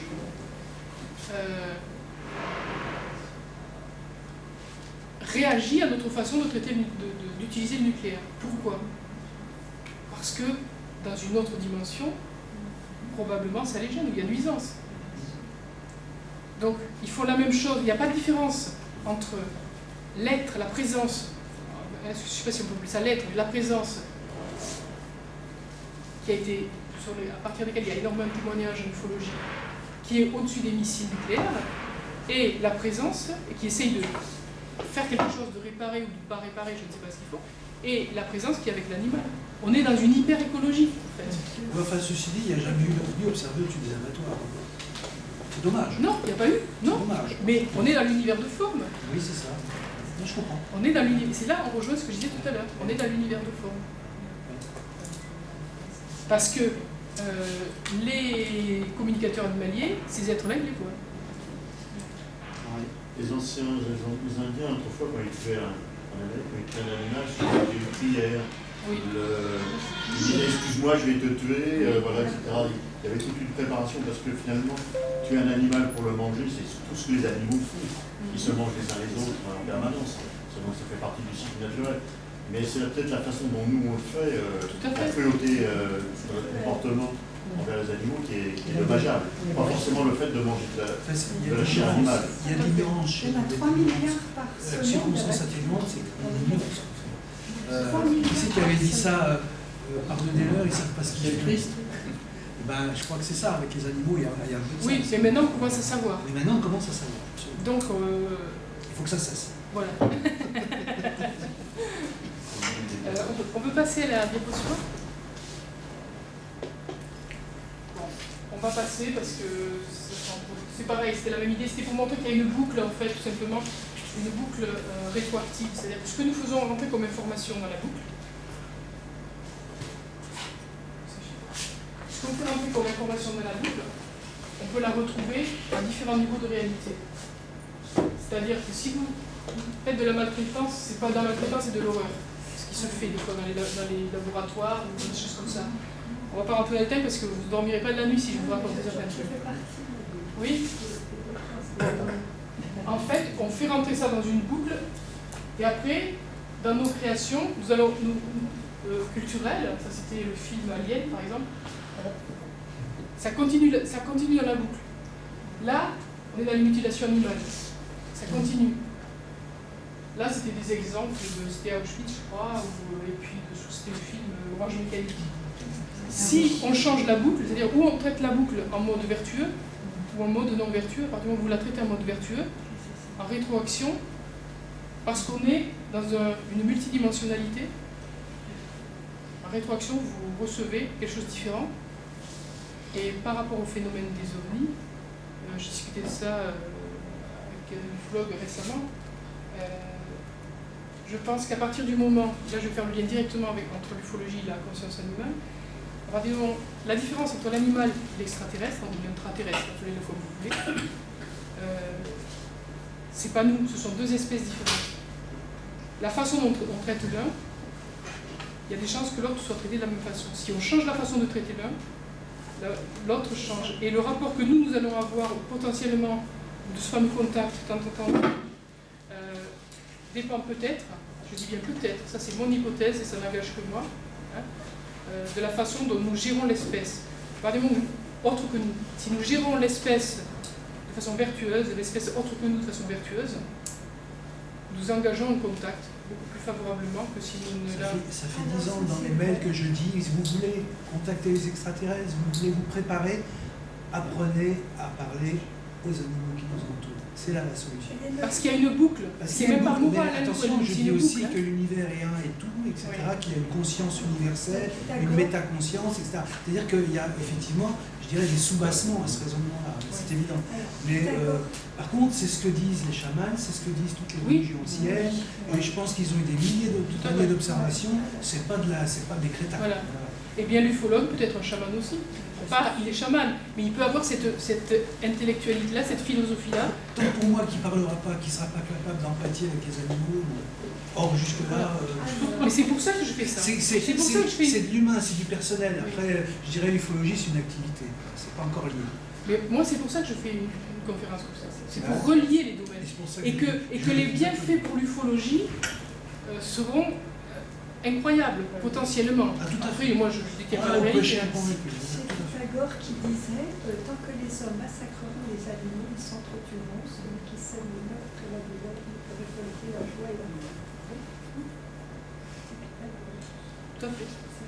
Entre parenthèses, aujourd'hui, on peut, d'une manière basique, parce qu'il ne faut pas entrer en profondeur, ce que je dis. Mais regardez à la télé les gens qui égorgent les otages, ils égorgent aussi le mouton. Bien sûr. Point. Bien sûr. Après, on parle de tel peuple, je m'en fous. Il y a corrélation. Tout à fait, tout à fait. Et je vais justement parler un petit peu de ça, de ne pas opposer les choses. On peut passer à la diapo suivante? Voilà. Donc on arrive au terme un petit peu, enfin la dernière partie, on revient au sujet, mais avec tous les exemples qui ont été traités. C'est que, voilà, pour moi, on est un petit peu dans une période qui m'a rappelé Stanley Kubrick et son film 2001, Odyssée de l'espace. Il y a des paramètres inédits qui sont en train d'émerger, beaucoup plus qu'on l'imagine, et qui perturbent aussi, qui mettent aussi les sociétés en crise un peu. Tout ça, c'est lié. Tout ça, c'est lié. Oui, c'est lié, tout à fait. C'est évident. Tout à fait. C'est évident. Oui, oui. Et j'avais lu une petite phrase sur le web qui disait « À l'aube de l'humanité, une tribu de primates fait la découverte d'un monolithe noir, irrésistible et censé interagir avec l'évolution humaine. L'objet ne se mange ni ne s'offre au sexe, mais il est respecté. Un préhumain pose la main sur le monolithe comme s'il devait recevoir en échange une initiation. Le monolithe fait peur, une étrange lueur semble émaner de son obscurité compacte. C'est une nouvelle ordre qui se lève, l'entrée dans l'histoire humaine. » Mais je pense qu'on est quelque part, on est un petit peu à ce stade-là. Et on peut aussi le comparer à la découverte d'un nouveau monde, où évidemment il y a quelque chose d'extra-géographique, extra-spatial, extra-dimensionnel, mais c'est la même logique, c'est la même dynamique, il n'y a pas de grosse différence en fait. Et en termes de connaissances, moi ce que je pense qui est important, c'est, après tout ce qu'on a dit, c'est peut-être de ne pas confondre intelligence et intellectualité. En fait, tout est lié et tout est en... Imbriqué. Oui. En imbrication. Tout est lié. Et donc on peut commencer par exemple par ne pas confondre donc intelligence et intellectualité, se dégager de la notion de coefficient intellectuel. Par exemple, ça semble banal à dire, mais on est encore complètement là-dedans, c'est d'une absurdité absolue. Entre savoir et connaissance. Oui, mais on est tous dans les... Oui, c'est la même... dans les quotients. Voilà. Bon, c'est un peu moins grossier et primaire, mais c'est la même idée. Vous êtes irrécupérable pour l'académie. C'est trop tard. C'est fini. C'est fini, ça fait longtemps. Hein. Enfin, il faut que ces 4 thèmes soient en harmonie. Oui, bien sûr. Dans l'idéal, absolument. Absolument. Tout à fait. Tout à fait. Ne pas s'accrocher toujours au mental, quoi. C'est ça que je veux essayer aussi de dire. C'est-à-dire, la culture livresque, tout ça, c'est très très bien. On peut être très érudit, très communicatif et avoir un champ de conscience. C'est-à-dire que vous faites appel à l'intelligence du cœur. Ça peut aussi s'appeler comme ça, vous avez raison, oui. Oui. Voilà, simplement je l'aborde de façon un peu plus sociologique, mais c'est un peu l'idée, oui, ça rejoint l'intelligence du cœur, qu'on appelle l'intelligence du cœur. Abandonner, on peut passer à la diapo suivante. Abandonner, ça c'est ce que je viens de dire, abandonner toutes les logiques, le dualisme, les dialogiques, toutes ces choses-là, les vérités scindées. Ceci est vrai ou faux, mon enfant est intelligent ou pas. Ayant en retard, se rappeler qu'Einstein, il n'a pas parlé dans 5 ans et puis il est plutôt en retard social et affectif. Et là, on rejoint ce qu'on disait tout à l'heure, c'est-à-dire arrêter d'opposer le droit des hommes au droit des animaux, C'est pas « Ah oui, mais les animaux c'est bien, mais il y a quand même l'homme d'abord ». Ben non, ça va ensemble, c'est une caisse de résonance. Il y a un effet de vase communicant.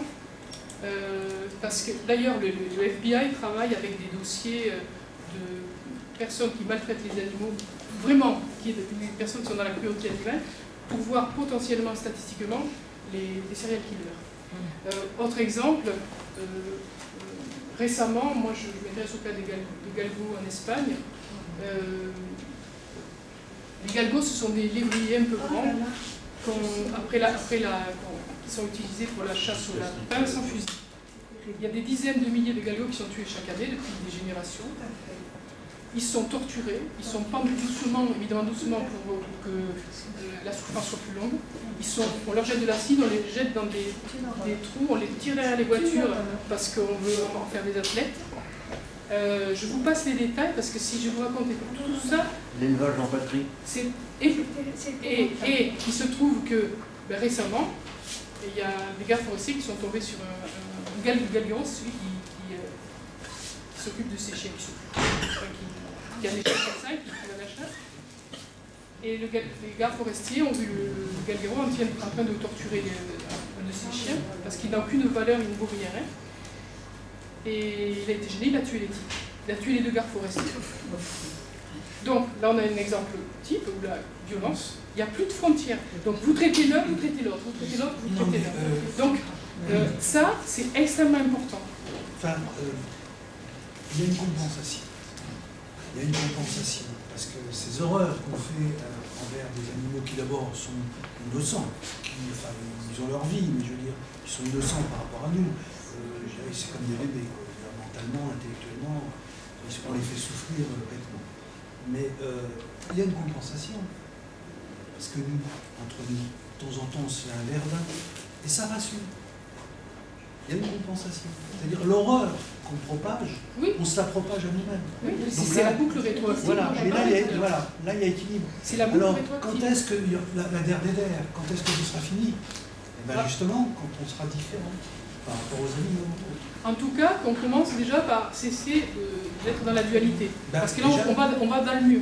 Et on va même dans le mur, dans l'analyse ufologique, à mon sens. Enfin, tout le monde est d'accord, mais personne n'est d'accord sur les remèdes, c'est ça le problème. Tout le monde est d'accord, tout le monde est d'accord. Sur le diagnostic, oui, à peu près. Il y a de plus en plus d'interrogations sur Internet. Il y a de plus en plus d'interrogations. C'est le diagnostic. Vous ne voyez pas un trader, vous ne voyez pas enfin, tous les gens qui travaillent, je dirais bien les pieds dans ce siècle, vous disent qu'on va vers le crash, ça c'est sûr. Tout le monde le dit. Mais après, c'est la manière de traiter qui est... Moi, je ne sais pas si on va vers le crash, mais ce que je veux dire, c'est qu'on aille vers plus. Tout le monde a peur. C'est qu'on a beaucoup. Oui, mais c'est très bien qu'on se remette en question. Je vois du positif dans la crise. Oui, mais le problème, c'est qu'on traite mal le sujet. On n'y répond pas à la question. Qu'est-ce qu'on fait? On ne sait pas quoi faire. Ben, moi, je fais des conférences. Je fais des livres. Je fais ce que je peux. Je m'investis pour les galgos, je fais ce que je peux. C'est pas grand chose, mais moi j'ai fait des mails en 10 ans, c'est certain. Ça c'est mieux. Mais en fait, je m'aperçois que mais il faut pas. Ça fonctionne. Croyez pas. Tu sais, on est coach, on sursuit un penser de façon transdisciplinaire, c'est-à-dire penser de façon transdisciplinaire, ça veut dire, par exemple, l'ufologie, elle n'appartient pas aux scientifiques, elle n'appartient pas aux mystiques non plus, elle appartient à personne, elle n'appartient à aucune discipline. C'est-à-dire c'est entre les disciplines. L'ufologie, pour moi, elle va émerger entre les disciplines. Donc c'est même pas la peine de se bagarrer pour savoir s'il faut faire une enquête objective ou pas. Arrêtez d'attendre tout des sciences, parce que l'idolâtrie des sciences, c'est très actuel. Je veux dire, c'est encore très actuel.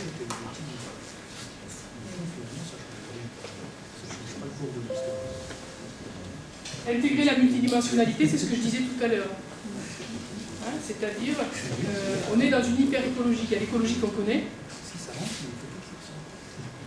Et l'hyper-écologie, ça consiste à dire, si moi, par exemple, je fais mumuse avec le nucléaire, j'atteins une autre dimension qui est extra-géographique. Et ça, on a à peine commencé à comprendre l'écologie qu'on est presque déjà obligé de passer à un autre niveau. Et tous ces phénomènes dont je vais vous parler, ils nous invitent à ça. Peu importe qu'on s'y intéresse ou pas. C'est juste que la philosophie, la sociologie de toutes ces choses-là c'est qu'on passe dans une autre approche de tout ce qui est espèce, tout ce qui est espace, tout ce qui est territoire. Et c'est la place de l'homme dans l'univers, en fait. En tout cas, univers, je ne sais pas, mais oui, c'est un début. Au moins la Terre. Voilà, au moins la Terre avec tout ce qu'il y a autour. Enfin, ça va très vite idéalement vers des questions existentielles qui nous bougent. Oui, oui, bien sûr. On peut passer à la diapo suivante. Voilà, ça c'est ce que j'étais en train de... Il faut passer à une hyper-écologie en fait, hein, c'est-à-dire ne plus se positionner uniquement dans l'écologie telle qu'on la connaît, même si elle n'est pas finie de se développer, si elle ne fait que commencer, mais à envisager une écologie des espaces-temps. Et l'ufologie porte à ça, elle pousse à ça, en fait. Hein, fondamentalement, s'il y a une discipline qui pousse à ça, sans s'en rendre compte peut-être, c'est l'ufologie. C'est pas la seule, mais c'en est une. Voilà. On peut passer à la diapo suivante. Alors, de point de vue politique, eh ben, on est automatiquement dans une extension de ce qu'on pense en termes de frontières. Qu'est-ce que c'est la frontière? Est-ce que, de la même façon que le nuage de Tchernobyl s'est pas arrêté là, il est passé, hein, nous, qu'est-ce que c'est cette boucle rétroactive? En termes d'information, qu'est-ce qu'on fait passer? Quel est notre rapport à l'animal? Quel est notre rapport à l'être non terrestre? Au règne animal. Pardon? Au règne animal. Oui. C'est un règne des animaux. Oui. C'est un règne. Oui. Parce que nous, on est dans le règne humain. Si, l'humain. On ne peut pas faire abstraction du principe de ce qu'on appelle le principe de réalité. Parce que là, on fait un passage extrêmement rapide et assez agréable, moi je trouve assez bien, d'arriver vers des notions très évoluées, mais je ne vois pas bien le rapport quand même entre... J'ai pas vu le rapport vraiment, qui m'a pas vraiment impressionné par sa netteté entre les ordres, tout ce que ça... Et puis les autres avec les communications... La transcommunication communication des animaux, vers cette extension de citoyenneté, par exemple, ou l'exo-citoyenneté avec peut-être les êtres du cosmos, l'éducation, partenaire de la conscience citoyenne. Enfin, je veux dire, c'est bien, c'est des notions sympathiques, mais est-ce que là, je parle je vois pas, j'ai pas bien... Non. C'est peut-être la discussion qu'on va faire après. Non, le lien, je le vois pas bien. Eh ben, le lien, c'est que ça fait intervenir l'autre, c'est-à-dire une autre conscience, quelque chose qui nous échappe. Dans les 4 cas, ça fait intervenir autre chose. Et donc, après, il y a un présupposé qui est que cette chose, elle nous unit tous. C'est ça, en fait, le présupposé. C'est-à-dire qu'il y a un ordre universel dans lequel nous, on a une place beaucoup plus petite que cette chose. Ça, mon frère. C'est une nouvelle religion. C'est une extension. Non, c'est pas une nouvelle religion. C'est du New Age. Non, c'est concevoir. Non, mais je fais le du diable, là, je me moque un peu. Oui, non, parce que là, je ne vais pas laisser dire ça. Non, c'est une extension du droit et des devoirs, et de la conscience des choses. Les gens se disent, mais comment on peut sortir de cette situation?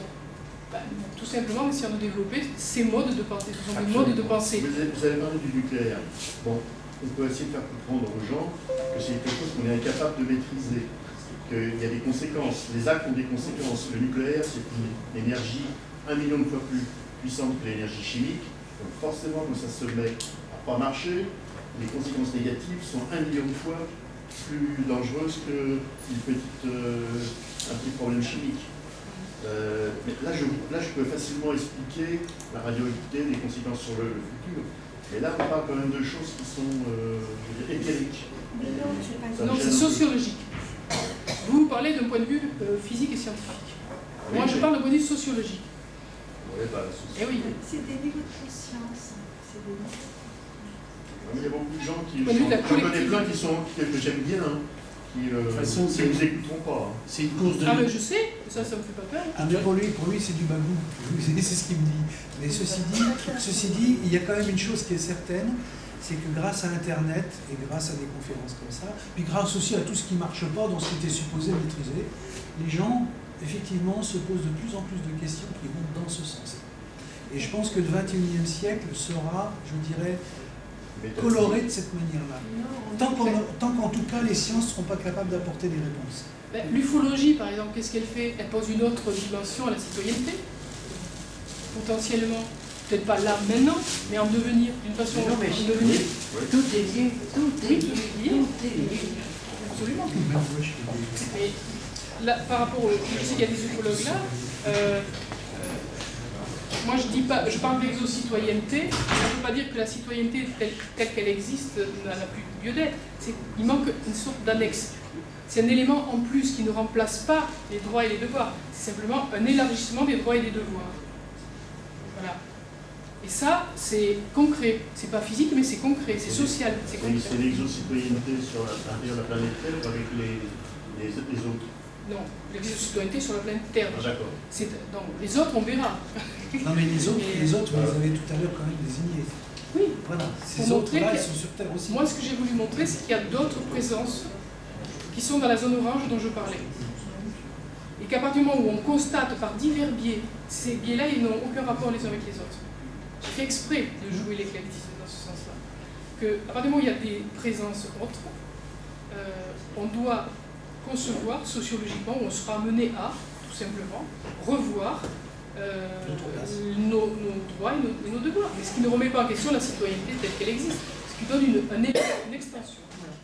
De toute façon, hein, c'est une course de vitesse entre les valeurs humanistes traditionnelles par rapport aux forces de destruction.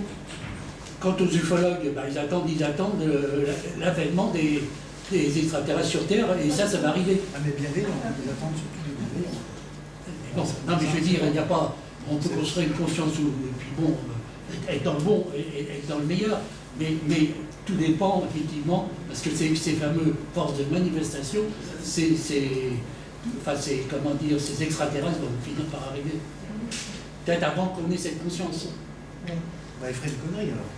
Ah, je sais pas, c'est eux qui sont les maîtres du jeu. Hein. En tout cas, on a intérêt à Par faire contre, rentrer nous, dans la boucle des informations virtuelles. Pour l'instant, c'est bien une course de vitesse entre l'humanisme et les forces de destruction. Et avec une démographie galopante, on ne sait pas où va. C'est ça en fin de compte. Parce qu'on a beau dire l'écologie, amène à l'écologie, tout le monde d'accord. Et pour la démographie, c'est de la consommation supplémentaire. Donc elle est là, la démographie. Et puis elle s'étend. Alors qu'est-ce que vous faites? Il y a bien des forces de destruction contre nos valeurs humanistes. Il faut regarder les choses en face. À partir du moment où il y a... on peut bâtir un Tu es catéchisme. en train de te plaindre qu'il n'y a pas de solution. C'est ça. Et c'est le problème, il y a des forces de destruction, ça alors, les maths qui veulent l'emporter, et On est tous liés. Aller coloniser d'autres planètes, hein. Il n'y a pas de problème. parce qu'il y a le phénomène de l'apocalypse, ça veut dire révélation, donc il y a bien à un moment donné quelque chose à se passer, et qui sera par-dessus. Moi, en tant que sociologue, je ne peux pas dire ce qui va se passer. Ah oui, non, je suis d'accord, Je vous suis êtes pas dans un voyante, autre registre. c'est-à-dire... Vous êtes dans un autre registre. Je suis dans l'analyse sociologique de ce qui se passe et de certaines devenir Ce potentiels. qui nous a été promis, en parlant de l'apocalypse, c'est bien révélation. Oui. Bon, donc on saura. On saura. Je sais pas, on va. Ce qui est important, c'est que l'éducation, évidemment, soit partenaire, parce que on ne peut rien faire sans l'éducation. C'est-à-dire que si tout ce qui vient d'être dit là n'est pas d'une façon homéopathique inséré dans les petites écoles et puis dans les un petit peu plus grandes, etc., c'est par là. Il n'y a pas d'autre choix. Nous, notre conscience-là, c'est une chose. Il faut que ce soit homologué. Vous avez vu tout à l'heure que c'est encore borderline. C'est pas homologué. Oui. Donc ça passe par l'éducation nationale avant de l'être. L'éducation nationale, c'est pas son rôle. Son rôle de plus en plus, c'est de fabriquer des employés placides et consciencieux et qui comprennent rien. Bon, on peut passer à la prochaine. En termes spirituels, maintenant, essayer de faire attention, collectivement, on a une tendance à soit déifier, soit chosifier l'autre. C'est-à-dire déifier, c'est faire de soit l'extraterrestre ou l'autre en général, une espèce d'icône où on attend tout. Alors ça, c'est un terrible danger. Ou le chosifier, c'est en faire une chose, une urification, chosification. C'est par exemple, on trouve un extraterrestre, on le dissèque. Voilà. Ça, c'est faire attention à cette tendance humaine et très sociologique à tomber dans ces deux extrêmes, notre vigilance à ce niveau-là. La deuxième vigilance en termes de spiritualité, c'est la métaphore du réverbère. C'est, vous connaissez peut-être l'histoire, c'est celui qui cherche ses clés et il les cherche sous un réverbère. Et on lui dit, mais pourquoi tu cherches sous un réverbère? Il dit, parce que c'est allumé. Ben voilà, on fait ça, c'est-à-dire on a des religions pour ça. On a un éclairage tout fait. Et je ne critique pas les religions, mais je dis quand même ce sont des éclairages tout faits. Et on a tendance à aller chercher l'explication là. Donc un peu s'autonomiser par rapport à ça et pas chercher un peu la lumière intérieure. C'est pas mal aussi, quoi. Voilà. Et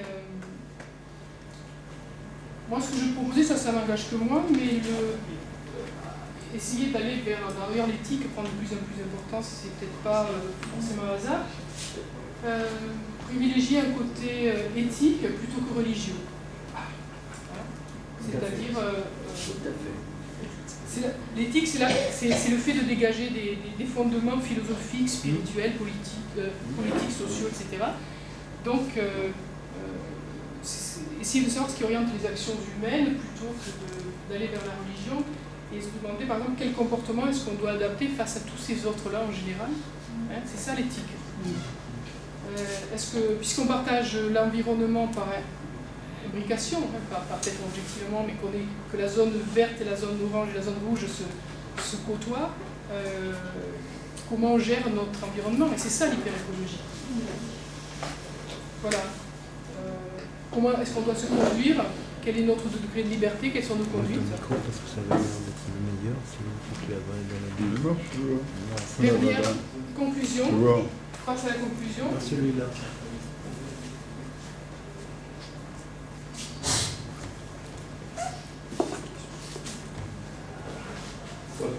La prochaine. Ah, pardon. Tu n'as qu'un seul micro là. Oui, il ne marche pas. Ça marche comment? Il nous manque le troisième, c'est ça? C'est celui-là? Non. Vers le bas. Ah, tu l'endues. Non, ça c'est ton pote. Non, je pense. Oui, mais pas pour longtemps. Quand la lumière est comme ça, il fonctionne. Voilà. Donc, idéalement, d'un point de vue, là c'est ma conclusion perso, hein, donc il n'engage que moi, pour aborder cette odyssée sociétale, je pense qu'il faudrait un peu se rapprocher de la vision d'Albert Einstein qui disait en 1954 « Je suis un non-croyant, profondément religieux ». Et c'est en quelque sorte une nouvelle forme de religion. Alors au sujet d'Einstein, on a parlé de religion cosmique. Religion cosmique, ça veut dire quoi? Ça veut dire que on n'est pas dans la religion ou la mystique, hein, et on n'est pas non plus dans la science pure. Et en fait, on est entre les deux. Et c'est ça l'esprit transdisciplinaire. Et pour moi, Einstein était une des figures, pas la seule, et puis je ne connais pas toutes de toute façon, mais qui avait vraiment un esprit transdisciplinaire. Nikola Tesla aussi. Pardon? Nikola Tesla. Oui, aussi. Un peu moins, non? Je ne sais pas. C'était un ingénieur. C'était plus. C'est un ingénieur c'est pas un mystique. Si, c'est un mystique. Oui, il reconnaissait certaines choses, mais Voilà. Il n'a jamais eu de conclusion publique comme celle-là. Jamais. Et donc la religiosité cosmique chez Einstein, c'est un sentiment d'admiration pour l'ordre qui se manifeste dans l'univers. C'est aussi donc une sensibilité où le mystique et le scientifique, en fait, disparaissent au profit d'une chose, c'est l'émotion. L'émotion ouvre des portes, c'est pas l'hystérie l'émotion. Hein. Attention. Et enfin, c'est la prise en compte de ce qu'il appelait l'illusion d'optique de la conscience, qui nous fait croire que nous sommes en fait désunis, que c'est pas nous, et qu'on est désunis des autres espèces, qu'on est désunis des autres espaces. Ça, c'est une illusion d'optique, pour appeler le cerveau. Hein, aussi. Voilà, dernière, juste une petite citation d'Einstein pour... j'espère pour vous faire plaisir, en tout cas que j'aime beaucoup, qui dit « Un être humain est une partie de l'ensemble que nous appelons univers, une partie limitée dans le temps et l'espace. Il se ressent lui-même, ressent ses pensées et ses sentiments comme quelque chose de séparé du reste, une sorte d'illusion optique de sa conscience. Cette illusion est une sorte de prison pour nous, nous limitant à nos désirs personnels et à l'affection pour quelques personnes proches de nous. Notre tâche est de nous libérer de cette prison en élargissant notre cercle de compassion pour embrasser toutes les créatures vivantes et l'ensemble de la nature dans sa beauté. Personne n'est en mesure de réaliser cela complètement, mais l'effort pour une telle réalisation est en soi un pas vers la libération et la fondation de nos sécurités intérieures. Et là, ça répond à la question de Et c'est un physicien qui le dit. C'est un physicien qui le dit. Enfin, il était un peu spécial quand même. Oui, il était spécial. Ah bah, il était en termes... Hyper physicien, hyper génie. Et ça répond à la question un peu que posait le monsieur. On peut allier les choses en fait. Il n'y a pas de... C'est concret ce qu'il disait, c'est très concret en fait. Ah oui, voilà. On peut le concevoir. C'était quelqu'un qui avait, je dirais, une intuition qui frise le ton de clairvoyance. D'ailleurs, il faisait partie des gens qui disaient « je l'ai reçu ». L'équation, machin, en fait, je l'ai reçu. Bien sûr. Il disait ça. Et il disait d'autres l'ont reçu avant moi il y a très longtemps. Et il suffirait d'une simple chose, c'est pas qu'on enseigne Einstein spécialement aux petites écoles, l'esprit. À la fois l'aptitude au concret et l'aptitude de la conscience qui est liée à ce concret, dès les petites écoles avec des niveaux différents. Et là, on ne dirait pas, mais on est dans l'utopie. On commencerait à être dans ce genre de réalité. Ce que je dis, c'est pas New Age, c'est ça. C'est pas pareil. Voilà. Je vous remercie.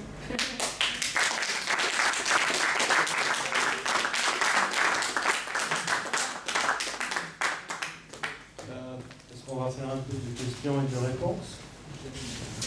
D'accord. Une question?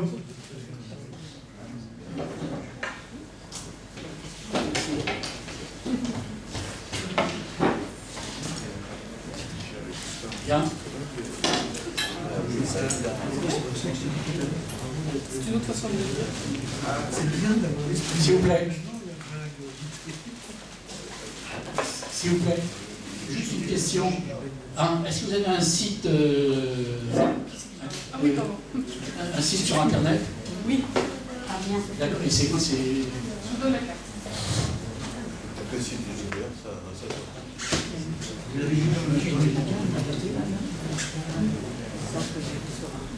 Merci. Une deuxième question. Il y a eu, il y a quelques mois, une intervention sur une personne qui se passionnait pour les orbes. Et on a fait une conférence très enrichissante. C'est pour ça que j'étais bien au courant de ce que vous avez avec votre prolongement, c'était très bien. Par contre, lui, j'avais retenu une observation qu'il avait faite. Il nous montrait des orbes avec des figurines, enfin avec des personnages à l'intérieur de ces boules lumineuses.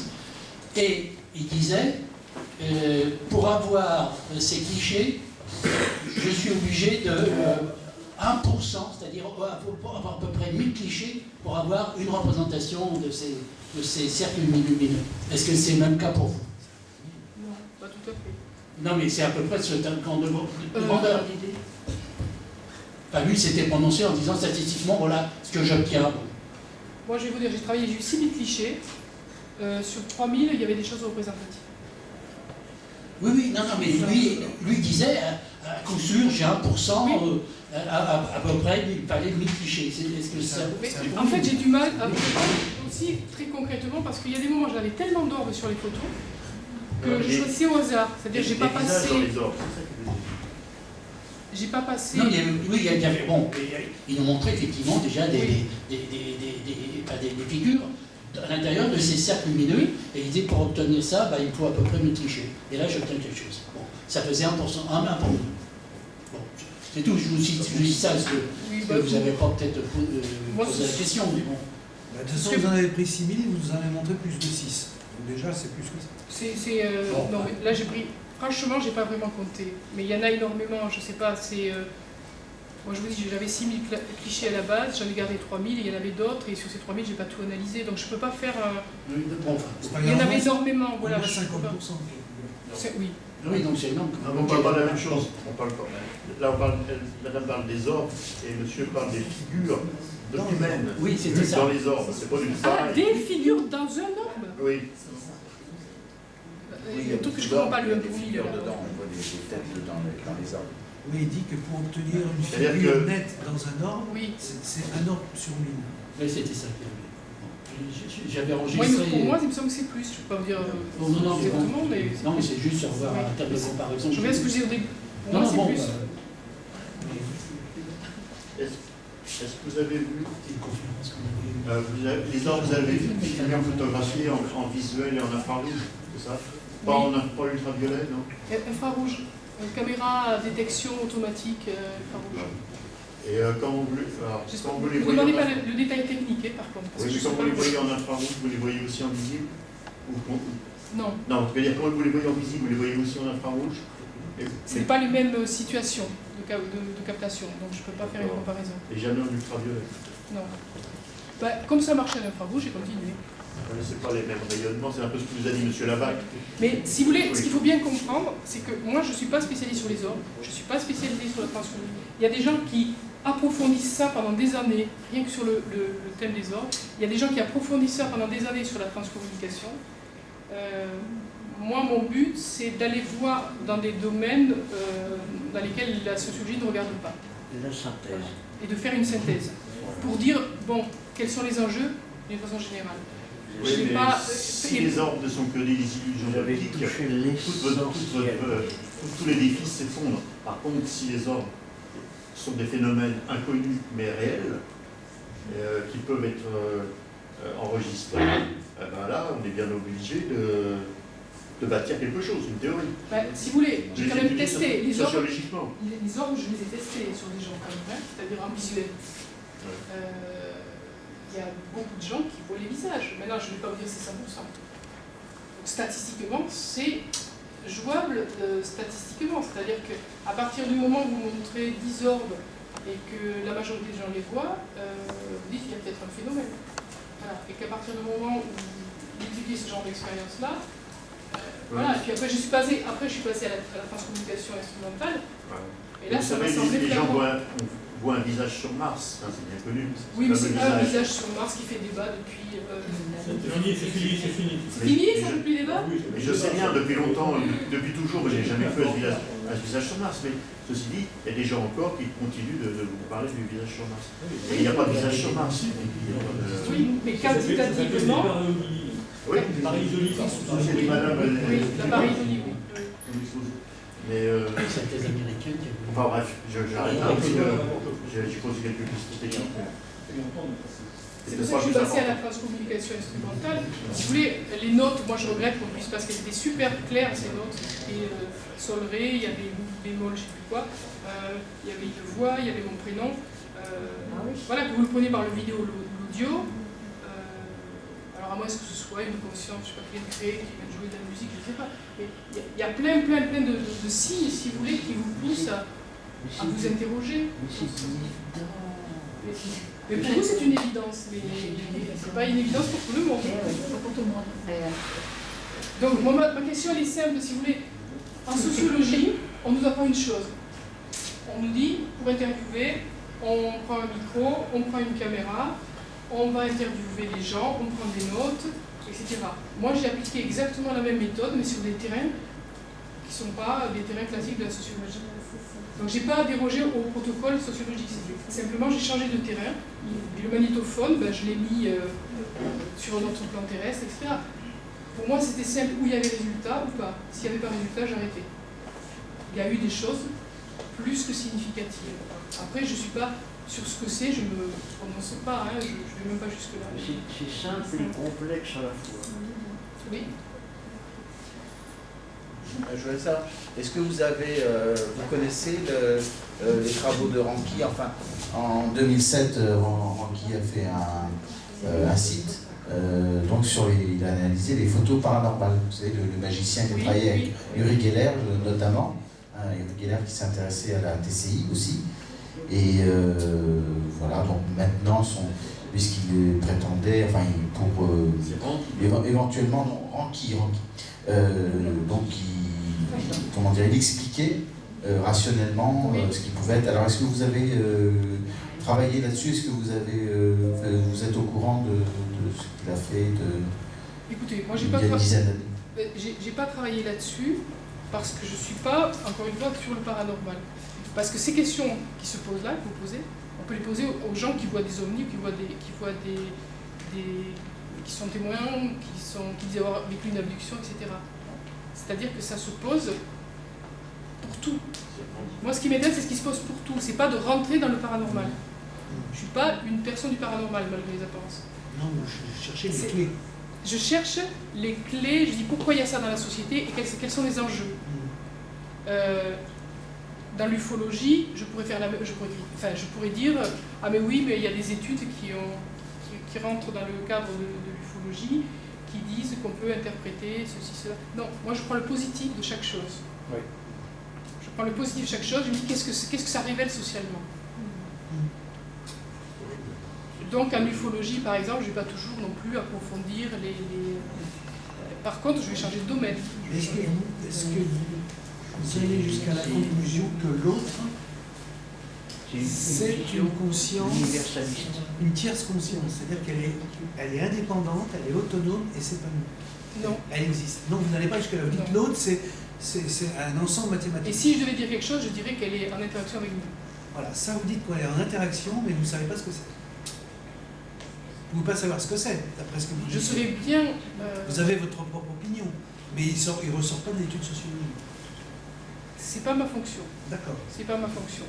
Et puis en plus, dire ce que c'est, ce serait un petit peu présomptueux. Ah mais il y en a qui... Il y en a cause tout.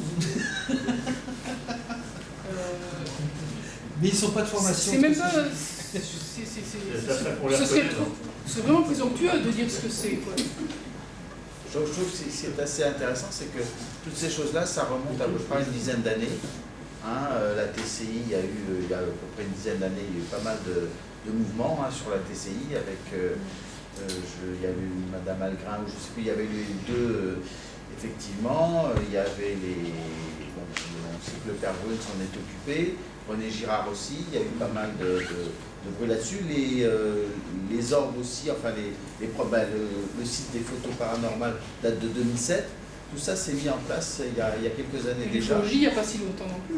Enfin, l'ufologie, c'est plus ancien quand même, c'est plus ancien, c'est pas d'une dizaine d'années. À l'échelle de l'humain, enfin, ça dépend à quelle échelle on parle. Non, mais là, je dis des phénomènes, parce qu'il y a une dizaine d'années, les orbes, on disait que c'était uniquement des phénomènes d'appareils photo, parce qu'il y avait de plus en plus, enfin, d'appareils photo. Les téléphones aussi, les téléphones... Dans les années 60, les orbes, vous connaissez déjà. Des années 60 déjà, parce que j'ai...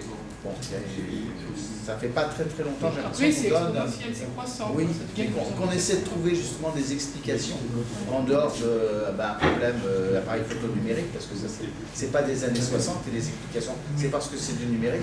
Mais ça date de pas, il n'y a pas très longtemps. En fait, mais on peut chercher l'explication d'un point de vue physique et scientifique, mais pour les chamans, c'est un vrai chaman, je dirais. Oui. Il va la chercher ailleurs. Oui, non, mais le fait que dans les orbes, justement, il y a des visages, que ces visages se transforment, etc., ça c'est récent, enfin c'est des analyses, je crois qu'il y a quand même eu des travaux théoriques là-dessus, et qui sont récents. Oui. Et le lien éventuellement avec l'ufologie, justement, peut-être ce qu'on voit, ça peut ressembler à des petits grilles, des choses comme ça. Moi j'ai eu l'expérience un peu. À un moment donné, il y a des ufologues qui interprétaient les orbes comme un vaisseau, et j'avais vu ça aussi à un moment donné. Pas un drone, mais quelque chose, un objet qui serait... Ils ont des sphères lumineuses qui sont visibles à l'œil. Il y a encore une question. Oui, encore une question, oui, ça me revient. Et pourquoi vous n'avez pas poussé l'exploration également dans le domaine de la NDE? Puisque maintenant, les pouvoirs publics s'en emparent. J'ai eu un reportage sur Antenne 3 où il y a une conférence concernant la NDE et au JT, et ils interrogeaient des gens qui avaient cette expérience, qui se dédoublaient de leur corps, et puis bon, qui racontaient la fameuse histoire, et tel que la présentation a été peinte par Jérôme Bosch, avec son fameux tableau, Ascension vers le paradis. Alors, on retrouve sur Internet et tout, et ce qu'il a peint, c'est exactement ce que décrivent les gens dans leur expérience de la NDE. Avec ce tunnel, cette lumière, il est où maintenant? L'autre, il est où? Parce qu'en fait, c'est le rapport à l'autre, le domaine sociologique. Non, mais là c'est riche de témoignages, ça prend une ampleur considérable, puisqu'il y a des gens qui sont venus dans les hôpitaux, les médecins reconnaissent ce phénomène, ont été mis en défaut par rapport à l'expérience de ces gens qui ont été opérés et qui ont raconté tout ce qu'ils avaient vu, comment ils étaient montés au plafond, ils voyaient toute leur opération. C'est pas un phénomène de société. Et en plus, oui, bah si. Ah non, c'est pas un phénomène. Et en plus, le patient qui a été opéré a donné le numéro de la table d'opération qui était en dessous. Donc, mais ça prend une ampleur. Et ça traîne depuis des siècles. Non, mais moi, ce phénomène est devenu un phénomène de société, il interagit avec la société dans les deux sens. Mais la NDE, non. La NDE reste un phénomène individuel et personnel pour l'instant. C'est pas un phénomène de société. C'est pas nécessairement un phénomène d'intérêt général. Sociologiquement, c'est le rapport à l'autre. Le rapport à l'autre. D'ailleurs, entre parenthèses, l'autre fait toujours peur quand il est inconnu. Alors, sociologiquement, c'est une dimension supplémentaire de l'individu. Le déterminer sans dire ce que c'est fait peur. Vous voyez ce que je veux dire? Oui, mais pour résumer, ça ne m'intéresse pas ça. Si. Moi, je suis d'accord avec vous pour dire que c'est un phénomène de société, la NDE. Maintenant, je suis d'accord avec Gilles pour dire que dans le cadre de la focalisation sur les autres, c'est pas que ça ne m'intéresse pas, c'est que c'est moins significatif par rapport aux autres. Mais c'est une dimension supplémentaire de l'individu. Dans la mesure où il rencontre des êtres. D'accord. Bon. Simplement, j'aurais pu le traiter, peut-être que je le ferai dans un an ou deux, je ne peux pas tout faire en même temps, mais je suis d'accord pour dire que ça aurait pu être intégré. Et tout simplement, chaque fois que je consacre 1 an et demi, 2 ans à un travail, il me faudra encore 1 an et demi, 2 ans pour travailler là-dessus. Vous avez raison. Les médias s'en emparent et maintenant ne se cachent plus et montrent le phénomène par des témoignages d'une façon normale. Vous avez exploré beaucoup de domaines, vous avez permis de faire une analyse au premier plan et de faire une synthèse globale de voilà. Et là, vraiment, on comprend le sens même de la vie. Et j'aurais pu en prendre d'autres, oui, mais la journée n'a que 24 heures. La phénomène de société, c'est-à-dire qu'il y a intérêt. Non, mais bien sûr, ça détermine tout. Ça détermine la différence de comportement. des âges, autant. Mais ça reste un engagement individuel. Ça veut dire révélation, donc on est en période de révélation. Et c'est quand même simplement. Moi, j'ai des choses que tu me diras les que j'ai œuvres. compris comme ça. Parce que Non, mais il y a des personnes qui parlent, je ne veux pas référer un à l'autre. Parce qu'en fait, les œuvres, c'est pour ça que c'est pas grave. avec une aventure de ton oui, disons que. Mais du coup, c'est plus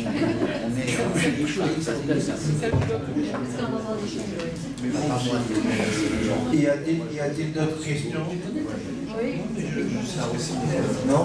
Pas de questions? Non.